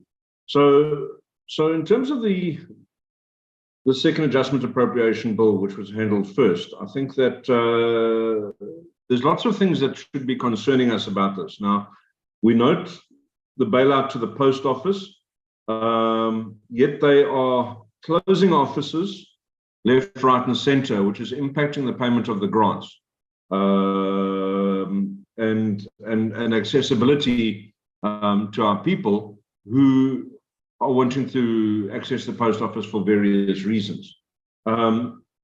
Obviously, their financial issues are replicated by postal services around the world, who have seen with the advent of email and WhatsApp a big drop in terms of the volume that they're processing. And I mean, certainly if you're buying a stamp for, I don't know what it costs these days, R1.80, I think, somewhere around that, you know, if you're charging just that to send a letter, it's no longer viable. But we've seen no reinvention. We've seen no real change in the way the post office works. It's pretty much just a case of, well, you know, this is how we've always worked and we're going to carry on forward. So you know, what are the proposals in terms of making the post office viable? And I think we spoke about the SOEs broadly in the presentations from both presenters, and yet there's no reinvention of any of the SOEs and no updating of how they operate, the operating models, etc., etc. I do know that there's a bill coming to us. It'll be the Post Office Bank Bill, but that's going to bring a burden. It's going to bring a financial cost onto the country because that bank is going to have to be capitalized and so on. And I'm not sure that we're going to see much benefit from that because it was, it's too late. We're 15 years too late. The commercial banks were all forced to open Mzansi accounts or to establish these Mzansi accounts and so on, because the Post Office Bank was broken at the time. So those Mzansi accounts are now, common and being used all over the place, which has meant that an introduction of a Post Office Bank, I think, is 15 years too late and no longer going to be viable. Anyway, let's have some comments on that, please. The SIA bailout, yes, I think that that R1 million was largely expected, but we would like to hear some progress on the secret deal that's happening, behind closed doors. No one has any details. Is there going to be much more that goes or not? And then I think the next one, of course, is the Land Bank. The clarity around the mandate of the Land Bank, I think, is something that we still require. Are they a development finance institution? Are they a proper commercial entity? And, I think we've had lots of concerns with the way that they're operating as well in terms of some of their heavy-handedness and some issues around there. I think the political parties fund, I heard Kasatu's argument yesterday, and I was partly convinced by some of it, but I do think it's bad timing. And I think that having an adjustments appropriation to fund political parties when people are sitting in financial hardship, I think this is a hard sell and something that residents, citizens of South Africa are not going to be happy with. The fact that we seem to be funding political parties when actually there's actually for them much greater priorities, certainly. The SRD grant underspending, I think, is bad. It's something we need to check on very carefully. We need to check, and I don't believe it's through anything other than just the tough conditions that have been put on qualifying for the grant. I'd love to be convinced otherwise, but perhaps the underspending on that could indicate that actually we need to increase that grant. So if it's now only the real desperate people that need to get that, perhaps we can increase it slightly, because 350 Rand is not a great amount. It's not going to help many others. Good. So then moving on to division of revenue, and I think that it's actually quite tough to fit both of these presentations or both of these things into one meeting. I mean, PBO and FFC already compete for time, and we know for a fact PBO is going to run over their time again this afternoon. But PBO slides, there were 59 slides that they presented to us, and they were given 15 minutes. So the planning is probably a little bit tight, but I must be honest and say that a lot of the information there is incredibly useful for us and needs to be unpacked further, Chairperson. And I think that this points to the fact that we need to digest what's been brought to us here today, and open discussions with SALGA, open discussions with provincial treasuries, and discuss some of the key themes that have come out. So I do think that some of the analysis that came from PBO specifically was quite superficial in terms of explaining away reasons for things that I don't buy personally. But they're trying to put forward reasons from the analysis that they're able to get. But I don't think that we've had proper engagement yet with SALGA, deep engagement as to what are the real issues around underspending. And I mean, so the comment from PBO was that there are complex procurement processes leading to underspending, and I buy that 100%. That's far from superficial. That's a good analysis in my view. And let's hear from SALGA what their issues are on that. And I think what you'll find is that they'll turn around and say, look, the national departments give money and taketh money away, in a lordly manner, if one can say. But honestly, there's no certainty in terms of what's going to be coming. And one only has to have a look at the Sedibeng Regional Sewer Scheme and look at how the money is kind of dropped in and then removed, and our big regional bulk infrastructure grant that has been ring-fenced for that. The ability to spend has been taken away from municipalities, but now we see underspending in our big, which has resulted in a massive downturn in the regional bulk infrastructure grant. And this is a very worrying signal in the midst of what we're calling our water crisis, our sanitation crisis, when we're seeing so much sewage pollution into our drinking resources, and not only in Mfuleni and the Vaal River, but we're seeing it all over the country. Mfuleni, everyone knows, is my favorite one to bring up, but it's happening all over the country, Chair. And the fact that regional bulk infrastructure grant is down, this is the stuff that builds sewage treatment plants. This is the grant that's used to build reservoirs for drinking water and so on. And the spending, there's underspending, and the projections are that it has been budgeted to go down substantially, and it's only going to catch up again in 4 or 5 years to last year's levels. Very, very concerning in the midst of the water crisis that we're warning about. Honourable Karim was at great length to say that I'm not the only one who's aware and who's talking about the water crisis. Yeah, but I mean, one has to look at government priorities, and government priorities are voiced through a budget. And if the budget's not talking to dealing with us, then it's not a government priority. And that's what I'm seeing, is that regional bulk infrastructure grant is going down. So I think that, so we note and welcome the increases that are coming through for provincial and local government. And yeah, I think that how much of the increases as a result of indirect grants is an important question and needs further analysis. And I think that some of that information has come through today, and I think will be distilled over the next couple of weeks.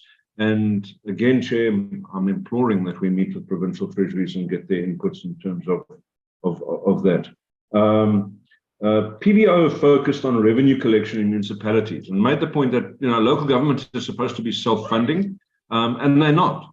And PBO says that this points to a failure of the model. I don't believe it's a failure of the model. This is where I specifically feel that there was a little bit of a superficial analysis, because I think that the reasons for the revenue collection problems that are being experienced, the reasons given are not correct. And I think that I'm leaning on my own experience in local government, and the substantial oversight that I've had throughout Gauteng and the Eastern Cape when I was on the public works portfolio as well, having a look at whether local government is actually doing the revenue collection that it's supposed to be doing. And again, I'm going to pick on Mfuleni because it's the one that I know well, and say that in terms of their building regulations, they are not applying SPLUMA. If you have a look at the development and planning personnel, they are just totally inadequate. They're not applying SPLUMA, so they're not collecting bulk contributions in terms of funding the increased need for infrastructure that's being brought about by the development in the area. As a result of which, they're not collecting revenue. If you're not doing rezonings, you're also rating and taxing properties at an incorrect level, and this results in under collection. When you are billing people, they still don't like collecting. I mean, we did an analysis. There were, I think, 4 properties that owe 8 million rand to the Mfuleni local municipality, and it's not being collected because it's not politically comfortable for them to collect. So it's not an issue of, well, the model's incorrect. It's an issue of the ability to drive revenue collection is not being properly utilized, either because of technical inadequacies or because of a lack of political will. And it's these issues that need to be addressed in local government. not the model. And one only has to look that there are numerous municipalities that work exceptionally well. Numerous municipalities that do collect their revenue, that are experiencing 90 to 95% collection rates. Let's get those people in, Chairperson, and hear what their successes are. Why are they able to do this when other municipalities are sitting with 30 and 40% collection rates? In addition to which, I see very little in the analysis as well with regard to wastage. And I think that when one considers the non-revenue water and non-revenue electricity, that money being wasted. You see big debts to Eskom and to the and to the water boards, but a lot of it is for water that's not being billed out. So, paying away money that's ending up running down the streets into the stormwater system because there's leaks that are not being repaired, etc., etc. And again, it's protecting the revenue coming in, but also protecting the payments that are going out, and just the inefficiencies in local government that need to be addressed. The fact that people feel that they'd much rather pay for DSTV than for their rates and taxes at the end of the month. This is something that we need to seriously challenge. I mean, I know that there was in the bad old apartheid days, there was a strategy of non-payment that was led by the African National Congress. Now the African National Congress is having trouble turning that around, that culture that they instilled, turning that around and starting to get people to contribute. But people understand, they pay for DSTV. Why aren't they paying for water? Why aren't they paying for electricity? Chairperson, I do appreciate the presentations. I am going to circulate them widely, but I do think that we need substantially more time to unpack these things. And I believe that, if we're going to do a fair job to the information that's been put together for us today, we're going to need to analyze this over time. And as much as it's here to influence the current DORA, I think that we need to use some of these facts to interrogate further so that we can influence future DORAs as well, because I do believe that something needs to change. Thank you very much. Thank you very much, Honorable Ryder. Honorable Oukamp. Thank you, Chairperson.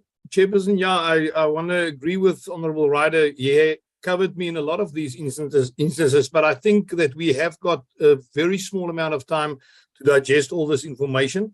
But let's go and see what we can get interacted with to these two committees.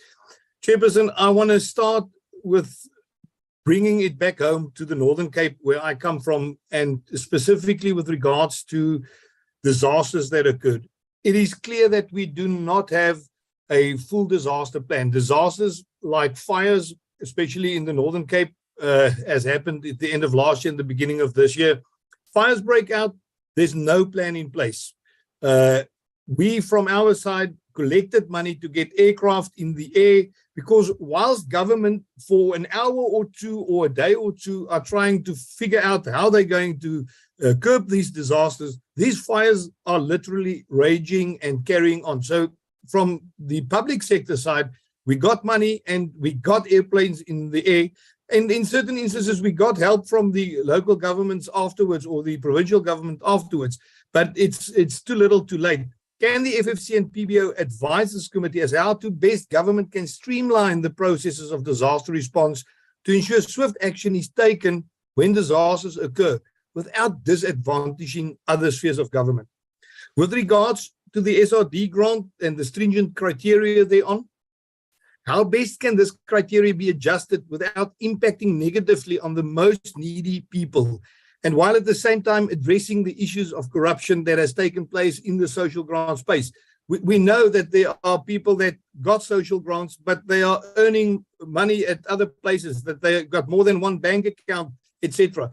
Certain amounts of these adjustments was done to prevent leakages like that, but it seems that it is not effective. What can we do in that regard? Another question to both FFC and PBO is, what will be the best way to address the challenges facing the fiscally unsound state-owned enterprises without breaking the fiscus? We see each time how these state-owned enterprises are mismanaged. They are due to various reasons, corruption, cadre deployment, BEE policies that are not applied correctly. These state-owned enterprises are run into the ground. We are continuously putting money into them, but there aren't any real plans to turn that around. Can the FFC and PBO both reply on that, please? I've been covered on the post office. The other question what I want to ask is, the committee also agrees that capacity building measures should be comprehensive and there should be proper consultation with municipalities concerned to ensure that the correct diagnosis comes out. But it seems that this is not taking place. What can be done to assist in that matter? According to the PBO, the increase in poverty, inequality, poor quality of services, unevenness is attributed to the inadequate social wage. But, Chairperson, there are other factors that also come into play when it comes to these financial leakages, and that is unemployment, the way in which unqualified and inexperienced people are appointed due to cadre deployment or nepotism, and that leads to mismanagement of the very social wages that we are talking about. Should we always throw money into the problem? What is your view on this, and how can this be curbed? I have been covered with regards to people that have got money to pay for certain services, like, for instance, DSTV, or maybe have a car that they can pay off, but they can't pay for their services. We see that municipalities are battling because of the non-collection of revenue for services that they deliver. I think we've got, in some instances, a culture of non-payment in South Africa, and that needs to be addressed. We cannot have it that people who can pay and can afford to pay for their services does not do that. And the people that are really battling, that really does not have the means to do so, can't get help and proper assistance from government, because people that can do goes through the cracks of the system, does not pay, and on the other hand, get grants because they are really fooling around with the system. Thank you, Chairperson. I'll leave it at that. I appreciate it. Thank you very much, Honorable Okamp. Just before I give to the next three speakers, which is Honorable Molotsane, Honorable De Tuit, Honorable Yunus Karim, just before I give to you, I just understand now that on my side, load shedding will be at 12, but I have connected to the router. So I don't think I will be cutting off, just for in case, Honorable Karim, if there's any problem, but I don't think I will be cut out. So let's go on, move on. Comrade Chair, Comrade Chair, Yunus. Yes. You might have been late, but I attended an apology because I have to attend another parliamentary meeting at 12 o'clock. Excuse me, because this comes from the speakers and I think the chair's office. I have to attend it. I don't even know fully what's it about, but I'm meant to be there. I think I know. So I've got to leave at about 3 minutes to 12 to connect with that meeting. So I won't be at 12, but Comrade Mamarakhane is here and others who can chair. Sorry about that. It's a parliamentary meeting of some chairs or something, I think. Okay, sorry about that. Accepted, Honorable Karim. But I don't think I will be cut off by my router is on. Honorable Molotsane, followed by Honorable De Tuit, and then Honorable Karim. Thank you, Chairperson. Let me start first by acknowledging the two presentations. Some of my questions have been covered by the previous speakers. The only question that I would like to pose to the PBO is that given the fact that there is an above inflation increase, is the allocation of local government to cater for the high standard of living in the households who qualify for the basic services? Thank you, Chairperson. Thank you very much, Honorable Molotsane. Honorable De Tuit. Thank you, Honorable Chair. I'm going to leave my camera off with load shedding on this side. Firstly, thank you for the presentations. It's appreciated. I want to find out if the presenters can maybe allude to the fact that it's common knowledge that the social gap is expanding. and we are currently experiencing a population explosion in the country. But what's not happening is the broader public is not educated enough, according to me, with regards to this and the implications that this population explosion has in the country. We've got growing unemployment, growing poverty. I mean, stunting is taking place still. And that is something that's not addressed. Don't you, the presenters, feel that that is something that needs a lot of attention? Then I'm going to jump to SAA, the bailouts. I mean, it's evident we've lost millions of rands that it was poured into this black hole of SAA. And I want to know, have we been, or have you maybe seen the financials of SAA? Is there any progress in their current financial status, in their financial position? Obviously, the government still has some shares in SAA. And do you anticipate that we would have to bail SAA out again in the coming 2 years or so? I'm not referring to the historical challenges, but I'm referring to the current business model, and are they actually showing the profits that one would like to see?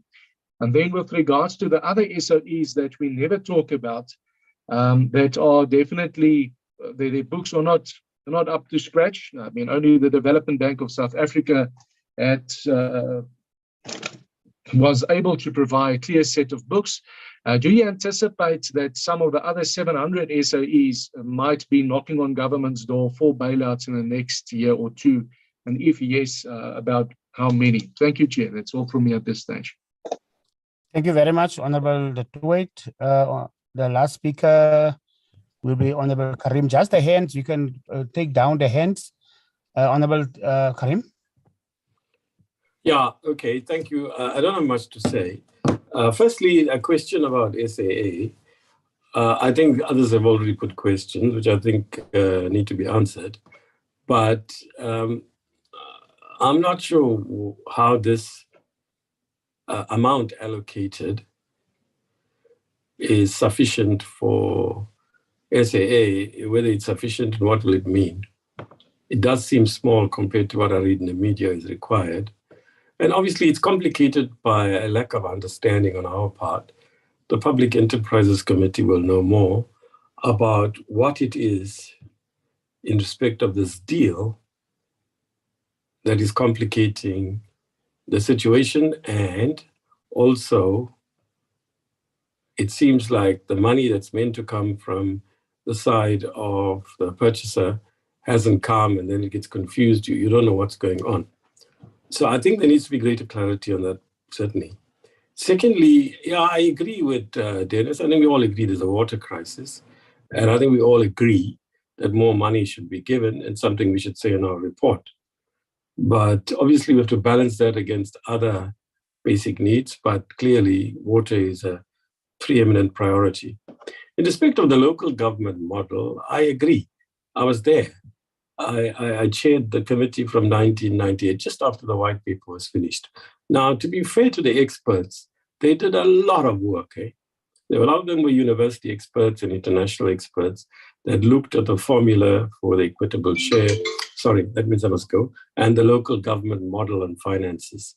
But I do think we were wrong collectively as politicians to take to that and as experts. But many of the things couldn't have been foreseen.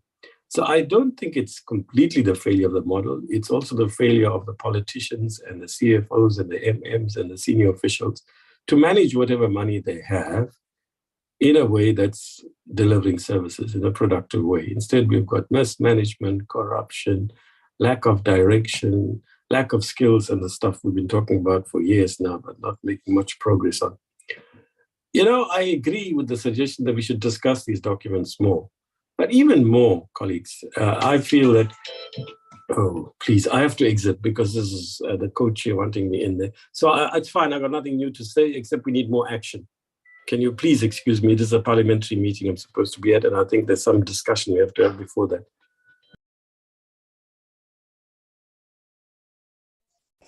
Thank you, Honorable Karim.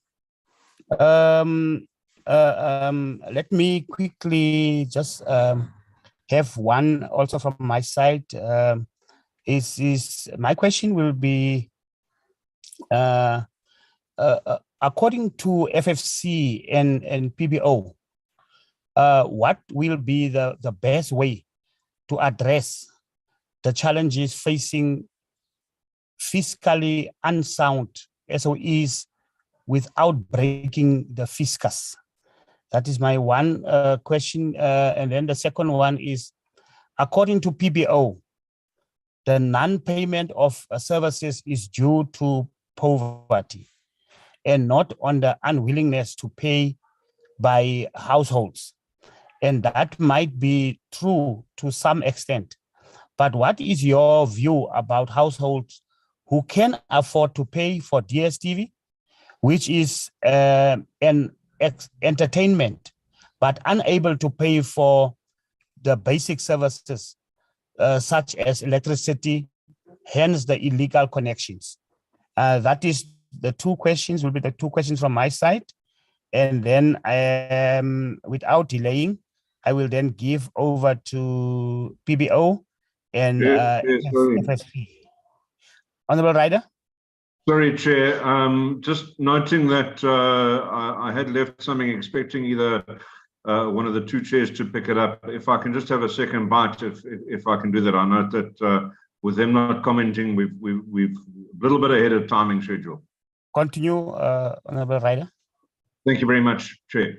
I do note that in terms of the substantial move to solar energy that is being encouraged, this is going to have an impact on certainly local government's revenue collection, because there is a margin that local government makes on electricity, generally speaking. So while that margin is under pressure, I think that the solar, the move to solar and the encouragement of a lot of people that are generally people that pay their rates and taxes and pay their service consumption, I think that the switch of these people to kind of off-the-grid systems is going to have a substantial impact on local government's funding. And I'd love to hear PBO and FFC's comment on that. Coupled to that, but quite separate, is the fact that with the increases, the annual increases that NERSA permits Eskom to put through, it's noted that the margin is under pressure because NERSA gives local government a slightly lower amount that they are permitted to pass on to their consumers. So what we are seeing is that, for example, and I'm going to use round figures, NERSA grants Eskom a 10% increase, but municipalities are only allowed to pass on a 9.5% increase to their consumers. Now, the margin that has traditionally been charged is used for a number of things. Number one, it's used to fund the maintenance of the electrical network and ensure that normal reticulation maintenance can be done. Number two, it's there to ensure that there can be expansion in terms of the electrical network that's provided, the reticulation side of things that happens in municipal jurisdictions where they have licenses to provide that reticulation. And number three, there's a case of a very small amount of cross-subsidization where that margin is used to fund other services that are not self-funding or not billable. So this is under tremendous pressure, and that margin squeeze has been happening for quite some time. Is there any analysis that's been done on that margin squeeze by FFC or PBO? And can they give us an impression of how that's impacting local government in terms of their service delivery? Thank you very much.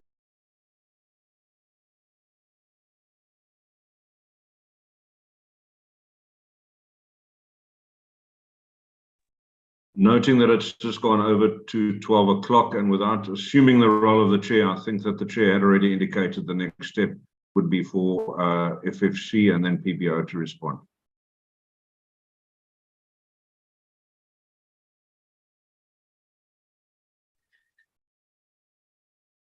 Thank you, honorable members, for the questions. Also load shedding, having a challenge here, but I'll try to see if my camera can sustain.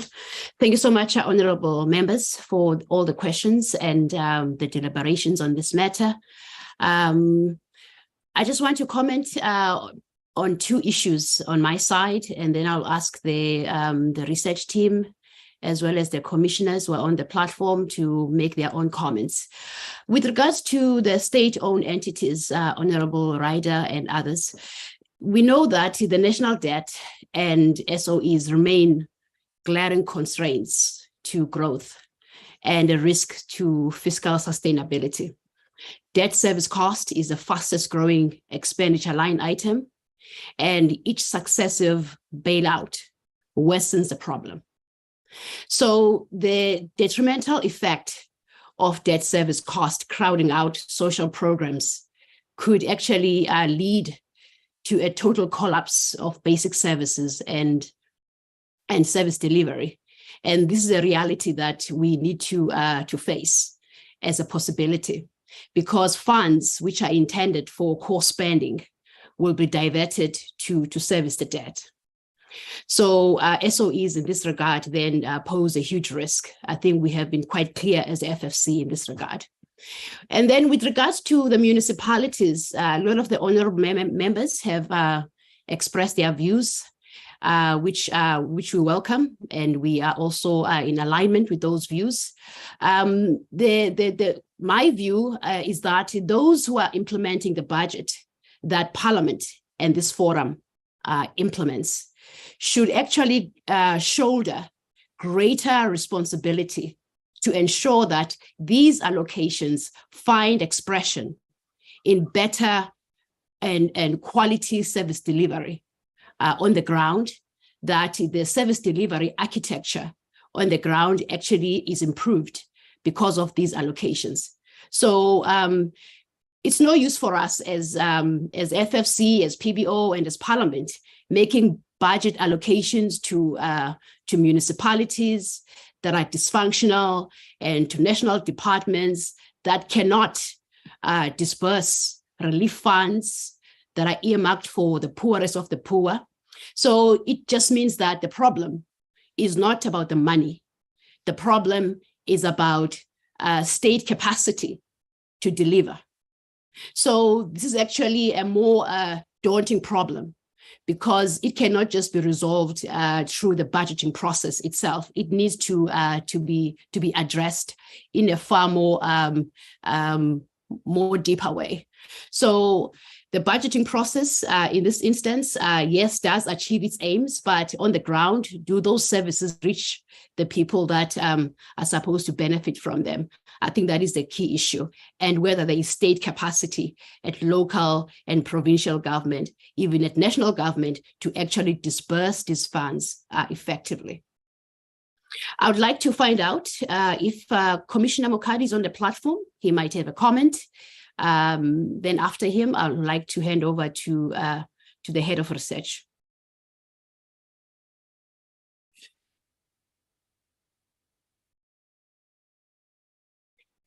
Does look like Commissioner Mokadi is not on the platform. Therefore, I'd like to hand over to our head of research, Mr. Chen Sang. Thank you, Chair, and thank you, honorable Chair members. What to do about these fiscally unsustainable, infeasible SOEs? Honorable Chair members, I think if there were other ways, and we've certainly tried other ways, all means available from a financial point of view, monetary point of view, we would have tried them by now.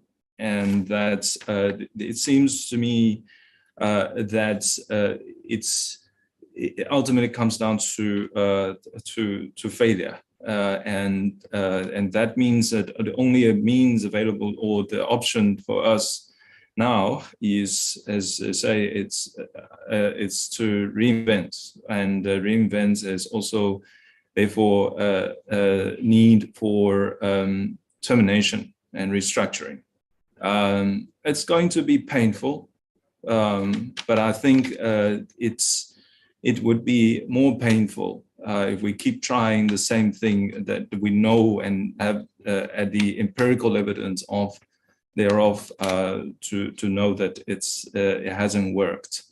And indeed, as Honorable Writers say, some of these are also, again, through tested means and many years of trials.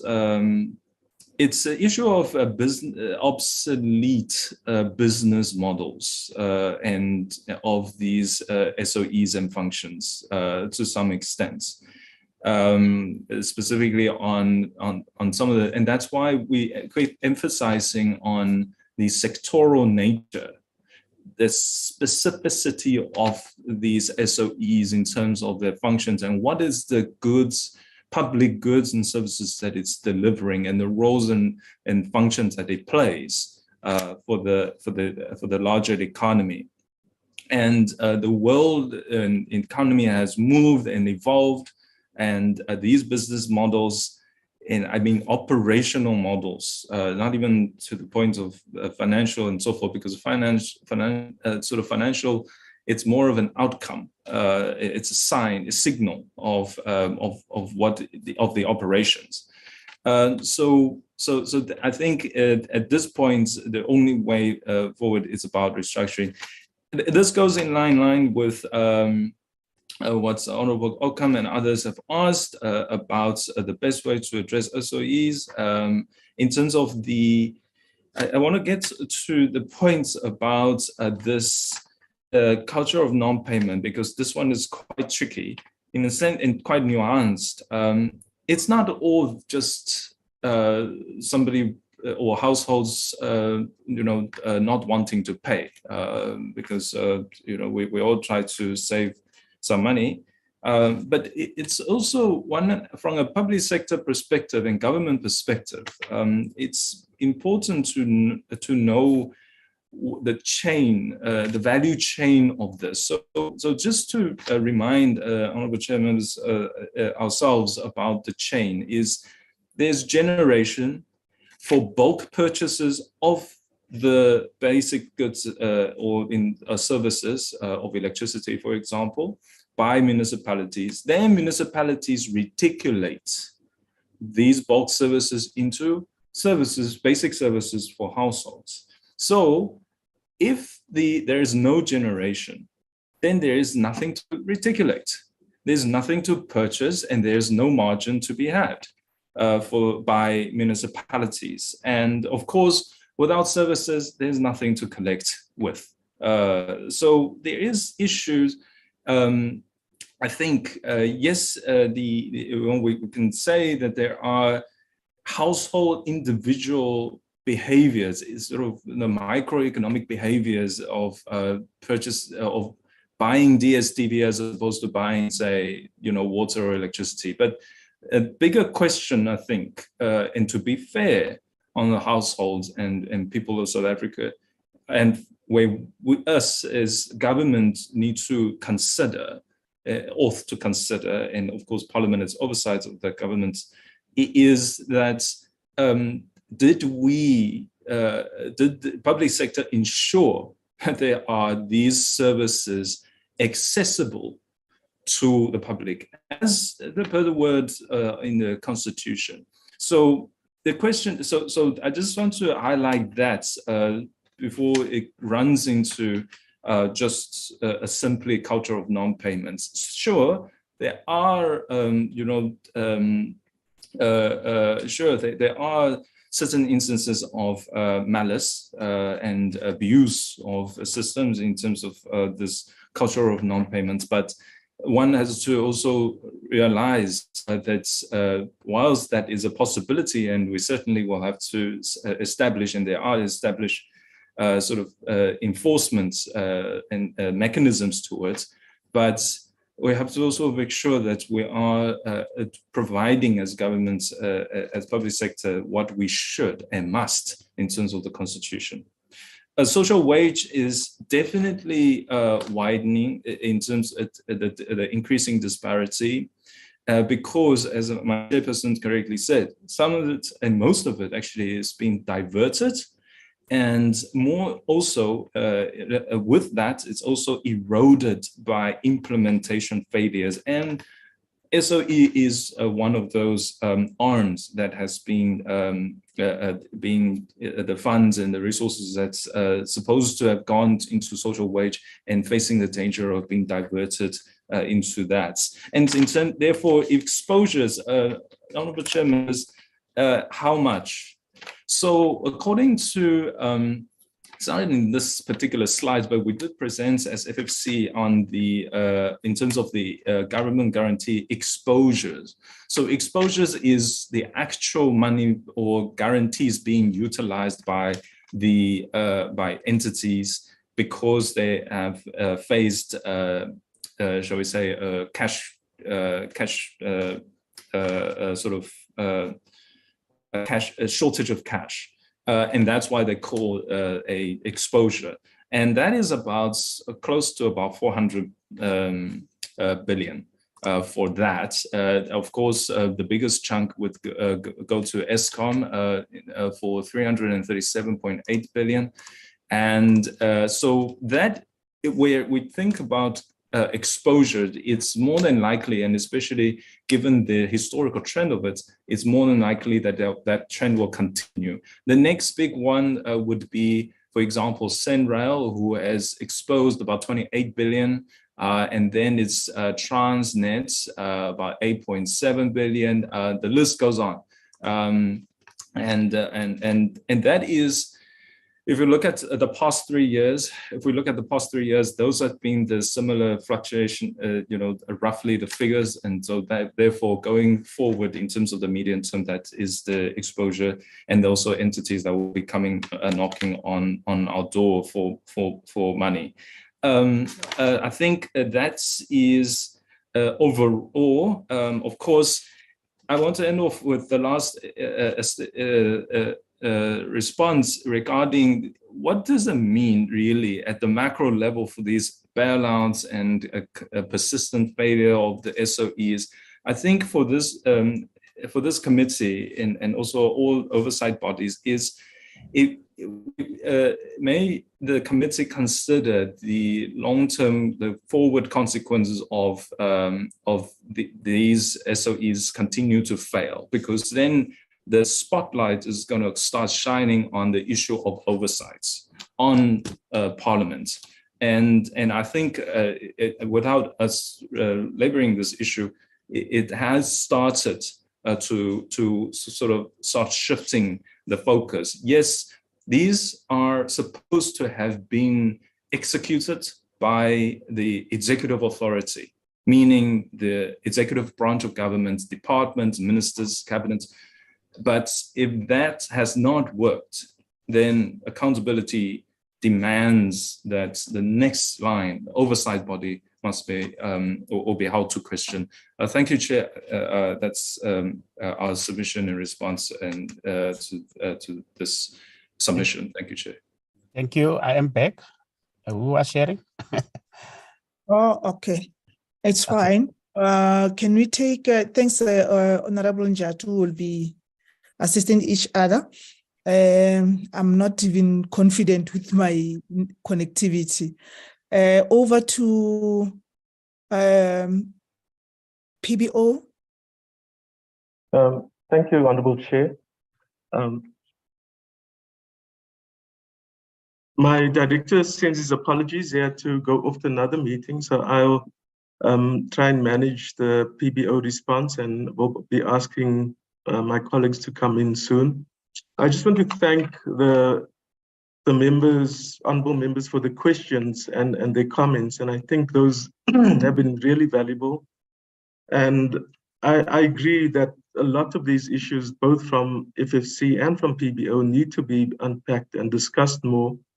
And, you know, as the PBO, when we're given certain we raise certain questions and we're given certain time to present. There may be times when our discussions come across as superficial, and I think that's just the nature of these hearings. We all under pressure. We all try to say things and make it say things succinctly and understandable way, but sometimes the time pressures affect us. And so I think we if we are given more space, I think we can give more detail. And I think, for instance, on the understanding project, I think the members should realize that we are at the beginning of working on this. We've looked at 3 departments so far. Our approach has been, we've developed a specific methodology. Our approach initially has been to understand the trends and to unpack the data and to do analysis of the data. And then we've done a literature review looking at the global situation, what lessons we can learn from other countries. And then we've also looked at the literature on South Africa. But I think what Honorable Ryder was saying is that we need to speak to SALGA and we need to speak to people within government and government entities and local governments themselves before we actually have a deeper understanding of these issues. And so what we are presenting here is sort of a first round of findings that we actually think are compelling enough to present at this point. And the one important finding for us is that if you just look at the national level at the data and spending by departments, then for many of them over many years, they're not actually underspending by more than 2%. There are specific reasons. And we're also finding that, maybe one of the reasons for this, for instance, with the Department of Health is that there's such a need and there's such a backlog that, even if they aren't performing efficiently, even if, in a perfect world, they would be underspending, because of the pressures on them, they actually are not underspending given the resources they have. And if we keep giving them more resources, they'd actually, I think, be able to spend them as well. So I think we're learning from this process and we're sort of coming up with finding some analysis. And I think it's really important in the future of this project, which could happen, over the next year or so, that we actually then test some of our analysis, our empirical conclusions with the actual players and do case studies, whether it's with successful municipalities, less successful municipalities, other government departments. When it comes to the issue of, the business model of local governments, again, our analysis is at a very broad level. And I think looking at this as a national problem and whether the business model of the level of self-financing actually helps. We're not denying that there are lots of people who don't pay. We're not denying that there's lots of efficiency. We're also not denying that there's lots of wastage and corruption. And to some extent, one of the things we want to argue is that we need to look at how these things impact on each other. The direction of causation between inefficiency and wastage and then not getting enough money is a two-way street. And often we just say, well, we shouldn't be giving more money to inefficient government departments or local government municipalities, etc., because they're just going to waste the money. But part of the problems and inefficiency may have arisen because of long-term underfunding, and that's part of what we're saying. The other thing we're saying is that, and I think my colleague from the FFC also made this point, that we can't just talk about people choosing not to pay, and there may be people who are, and there are people who are choosing to pay for satellite TV subscriptions rather than pay their water bills. But a large number of people are actually having to make difficult choices between feeding their families, their children, and paying the bills. And the issue of accessibility is not only about having electricity lines or water or taps and water and sewage to your house or your place of abode. It's also about being able to pay for that. And we spoke about how expensive and the increases in tariffs. And the increases in tariffs are directly linked to the need to raise so much money through self-funding. And so I think we need to be able to unpack that more. And I think that does require a lot more research. I don't know if PBO is able to do that level of depth of research on the issue because of our size, but also because of our broader mandate. But I think those are issues and discussions we'd like to actually take further and be part of with, and I think very much with our FFC colleagues as well, because of their greater, I think, experience and research that they've done over a long time in these areas. I'm going to call on my other colleagues now, but just to also say that on things like how do we make the disaster response, fast and more reactive. That is not an area that we've actually researched and studied, and I would really I wonder whether the PBO is the correct institution to be able to provide that kind of analysis and advice, and maybe that should be coming out of another committee and researchers in another committee, but maybe my colleagues understand that a bit more and may want to come in. So I'm going to ask Ms. Sibieko to come in first. She did the situational context slides, and then I'll call on the others after if they have any responses. Thank you. Thank you, Suraj. I think you've covered most of the answers. I just wanted to respond to a few. In terms of the social relief of distress grant, I think it's important to note that the grant currently receives, or SASSA receives 13 million applicants. And of course, out of 13 million at a maximum, we're seeing about 7.8 million people being approved for the grants themselves. And so I think it's important to kind of step back and acknowledge that there are a lot of people who really need this money, and that the minimum threshold in terms of how much money you can have in account is meaning that many people are excluded. But we need to also look at, if people have 350 Rand in their account, an additional 350 Rand really makes a huge difference. It actually brings them to about the food poverty line. So, these exclusion or means testing usually means that there are also exclusion errors, which SASSA and DSD have acknowledged in the past. And I also wanted to emphasize that, I think part of the broader problem about this question of how do we streamline grants and so forth requires us to do deeper analysis and understanding of intra and inter-household transfers. Historically, we know that households, particularly African households, are porous because of the migration type of structure that we have in terms of work. Where do people work? Where do they live? And so when we think about household income, we have to have a better nuanced idea so that we don't exclude people who are, for example, receiving money on behalf of somebody else. The money is not theirs. And this extends to other issues such as who pays for the DSTV in a household.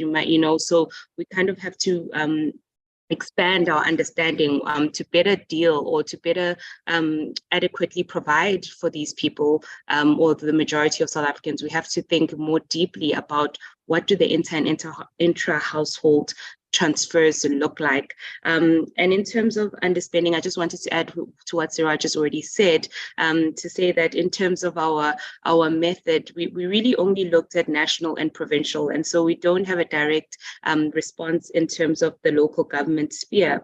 But Treasury did conduct a diagnostic review in February 2022, which looked at the system of capacity building for local government. What we're reporting on in our underspending work is what departments have reported are the drivers of underspend in their annual reports. So it's not us saying this is what the underspending drivers are, but it is us collating across many years and across departments what they are actually reporting are the reasons. And so, of course, there might be even more reasons if we're to engage with those people. And as Siraj has noted, there's scope in that project to engage. In terms of the national disaster or disaster work, the PBO in the past has also, we've indicated that government really needs to take more of a proactive approach rather than a reactive approach. So, we've mentioned that the frequency of national disasters is increasing. And so the question is, how do we ensure that households are resilient to the crises before they emerge? It's one thing to respond after it's happened, but it's another to really proactively build the infrastructure and the capacity to deal with that. And so this really goes to the question of redress, right? So there's been many disasters that have happened, and the AGSA has noted that a lot of these disasters that have happened in the past have not actually been audited.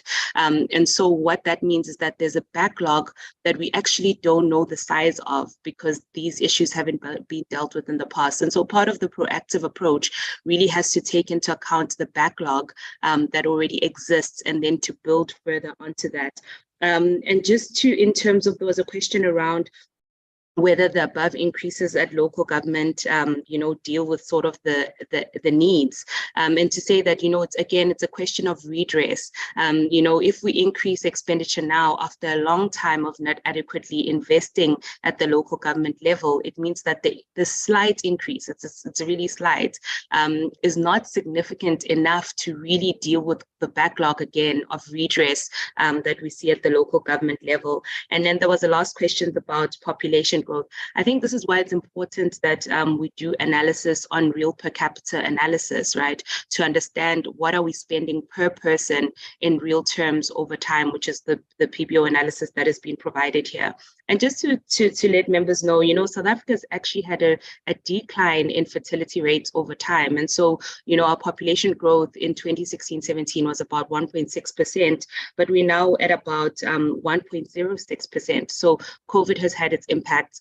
Population growth itself has also declined. The total fertility rate has declined. And so, the pressure of population isn't as large as we might believe, but it is true that, of course, the population in terms of the number of people in poverty, the number of people in unemployment, the number of people in who are destitute, those numbers of people are certainly increasing, and that's where we really have to look at. I'll leave it here and hand over to my next colleague. Thank you. Dr. Seketane, do you want to come in, please? No, Suraj, I think you answered everything. Nothing to. Okay, thank you. Sipitelo, Mr. Simlani, would you like to come in, please?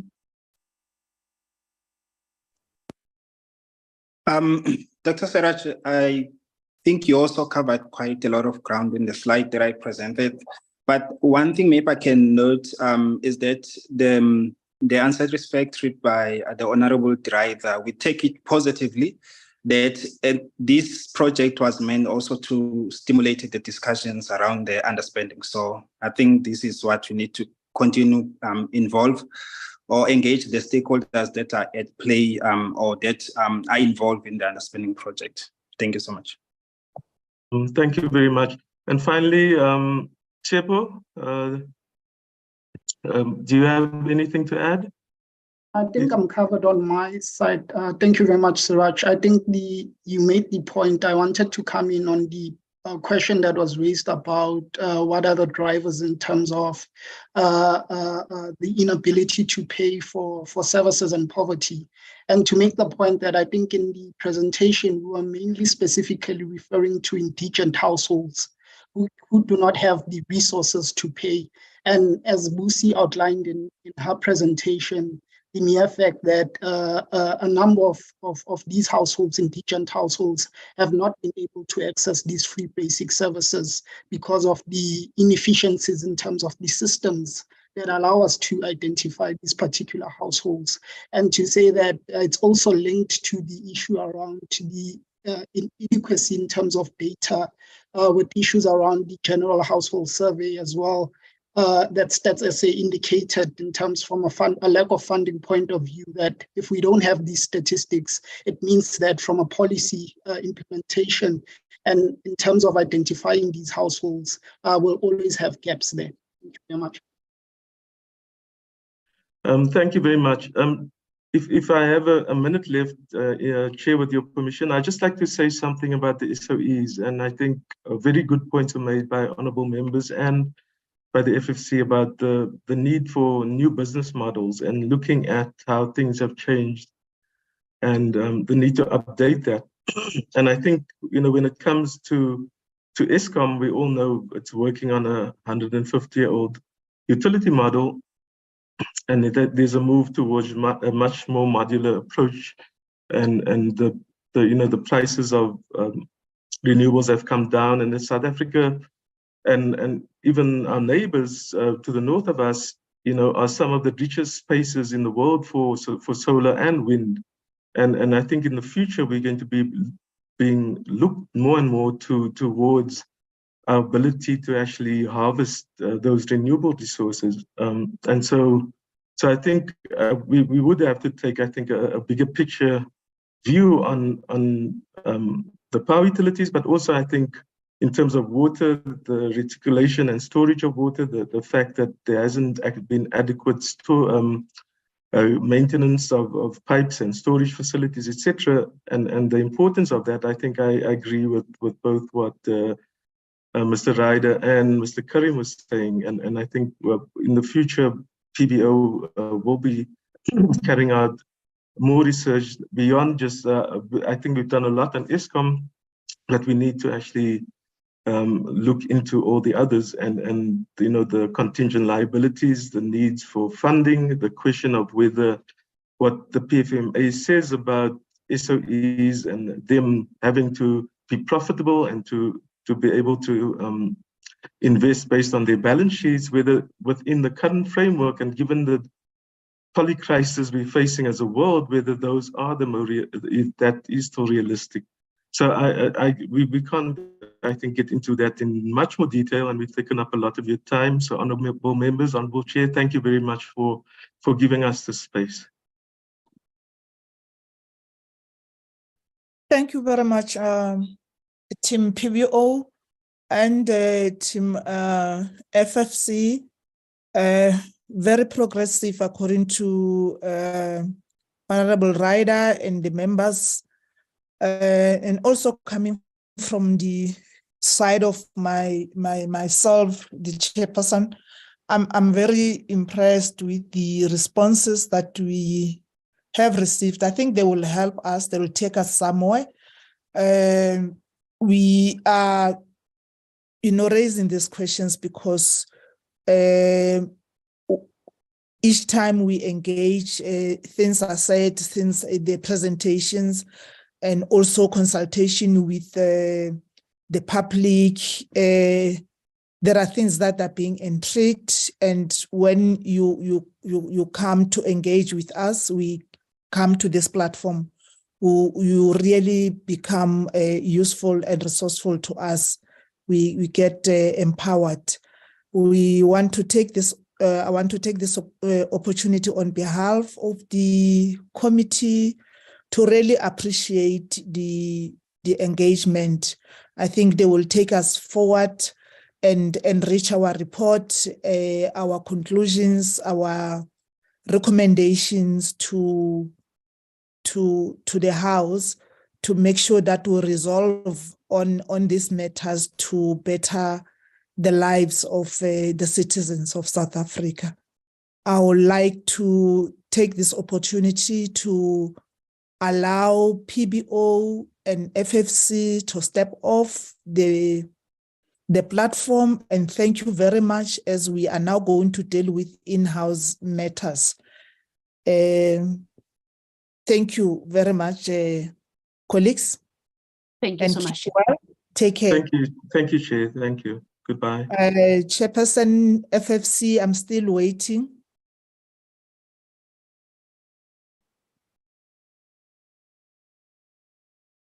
Okay, the minutes, can you see the minutes?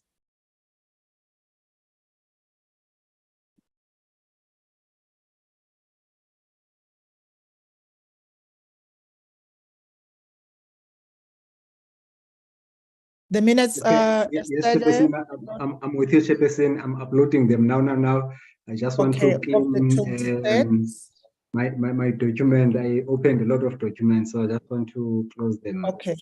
So that I can access the minutes.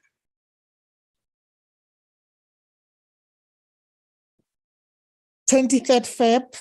We start with those ones. That's correct, Chairperson. Okay, thank you, honorable members.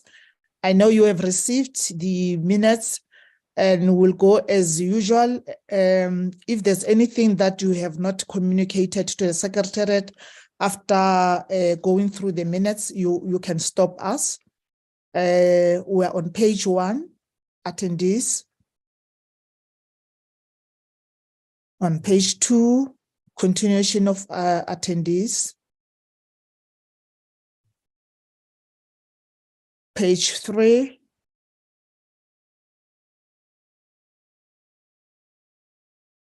And page 4. That's where the discussion started. Page 5.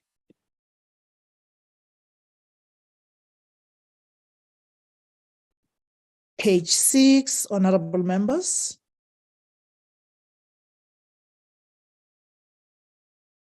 Page 7.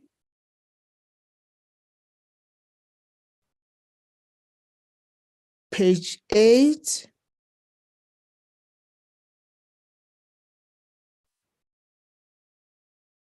Resolutions and conclusions on page 9. End of the meeting. Honorable members, can I hear from you if these minutes reflect the true, it's represented a true reflection of the discussions on the day, the 23rd of February 2023?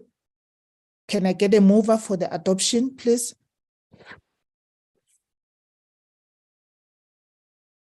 Am I audible? Ryder moves, Chair.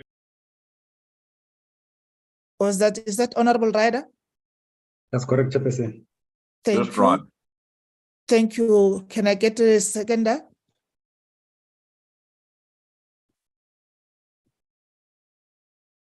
Can I get a seconder, honorable members? Honorable Ryder moved. Second, Chair. Thank you, Honorable Njadu. The next set of the minutes, 28 Feb 2023.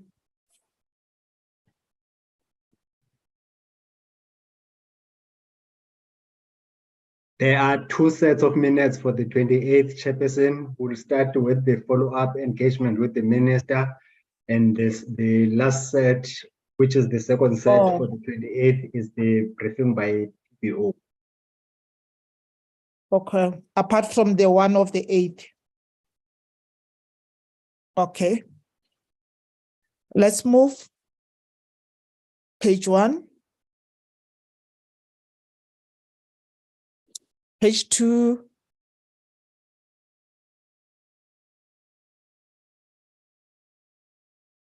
Page 3.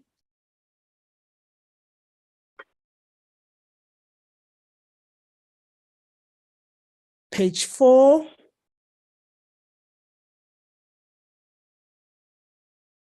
Page 5.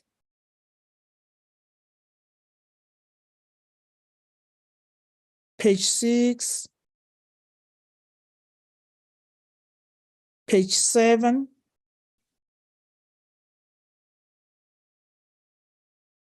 Page 8. And page 9. Can I get a mover for the adoption of the minutes?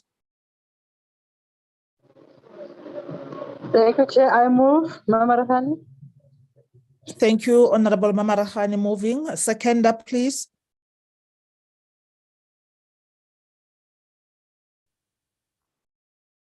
Ntate Moletsane o ile kae? Can I get a seconder? Second, Chair. Thank you, Honorable Njadu, seconded.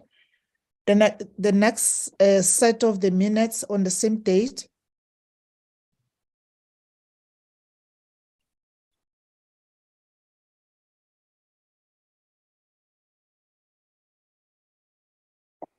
Thank you. This is the joint meeting with Standing Committee on Appropriation and Standing Committee on Finance. That's page 1, 14 hours meeting. Okay. Page 2.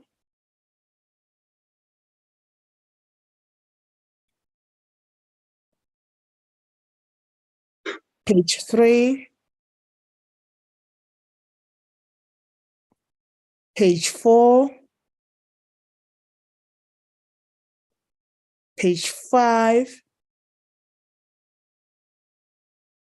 Page 6. Page 7. And page 8. This is the end. Can I get a mover of the adoption of the minutes? The second set of the 8th of the 28th. Can I get a mover, honorable members? I move, Chairperson. Thank you, Honorable Mamarakhane, moving. A seconder. Where is the pilot? I'll second, Chairperson. Thank you, Honorable Okamp. Chairperson and honorable members, apologies. On my draft agenda, I made a mistake. I forgot to also add this set of minutes, Chairperson. Which one? The 8th of March? That's correct, Chairperson. Apologies for the inconvenience, Chair.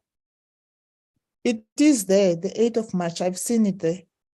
The one that, yeah, the one that you have emailed, it's there. Oh, okay. Thank you, Chairperson.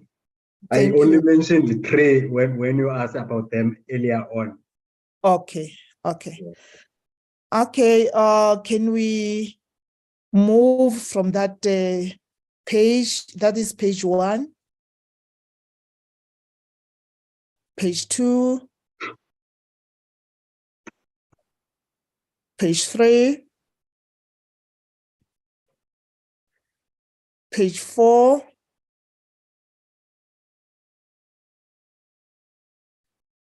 Page 5.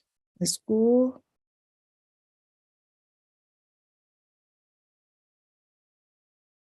Page 6. Let's go.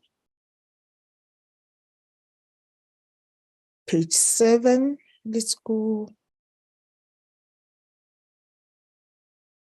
And page 8. Members will stop me if there's anything. Page 9.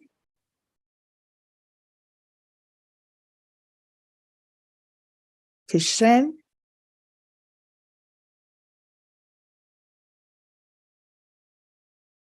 Page 11.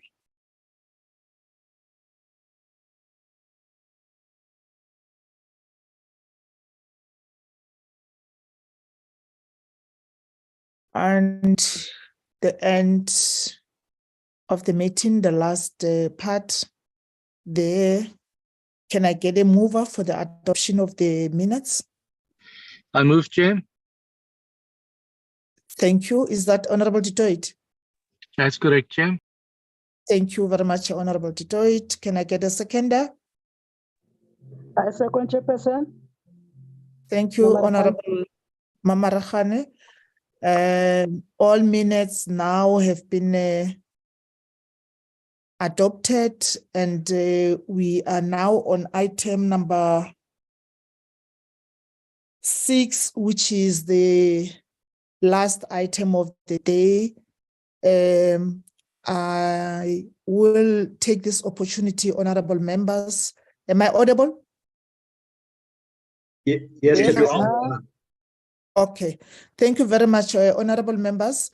And the colleagues, I want to really appreciate your commitment, your cooperation in making this the work of this committee possible, and also, trying to be on the same pace with the program. We understand that we, more especially us in NCOP, we have very congested program. We have to be in different committees, different responsibilities that were being given, but you always make it a point that you don't miss that opportunity or that responsibility of making sure that you take the mandate of being responsible for the peace of the country. This is a huge responsibility, and I want to really pass my gratitude to you and say that don't get tired. It's going to be a very short and hectic year for us going forward. Thank you very much, honorable members. I will close the meeting at that note. Thank you. Bye. Chairperson. Thank you, Bye-bye.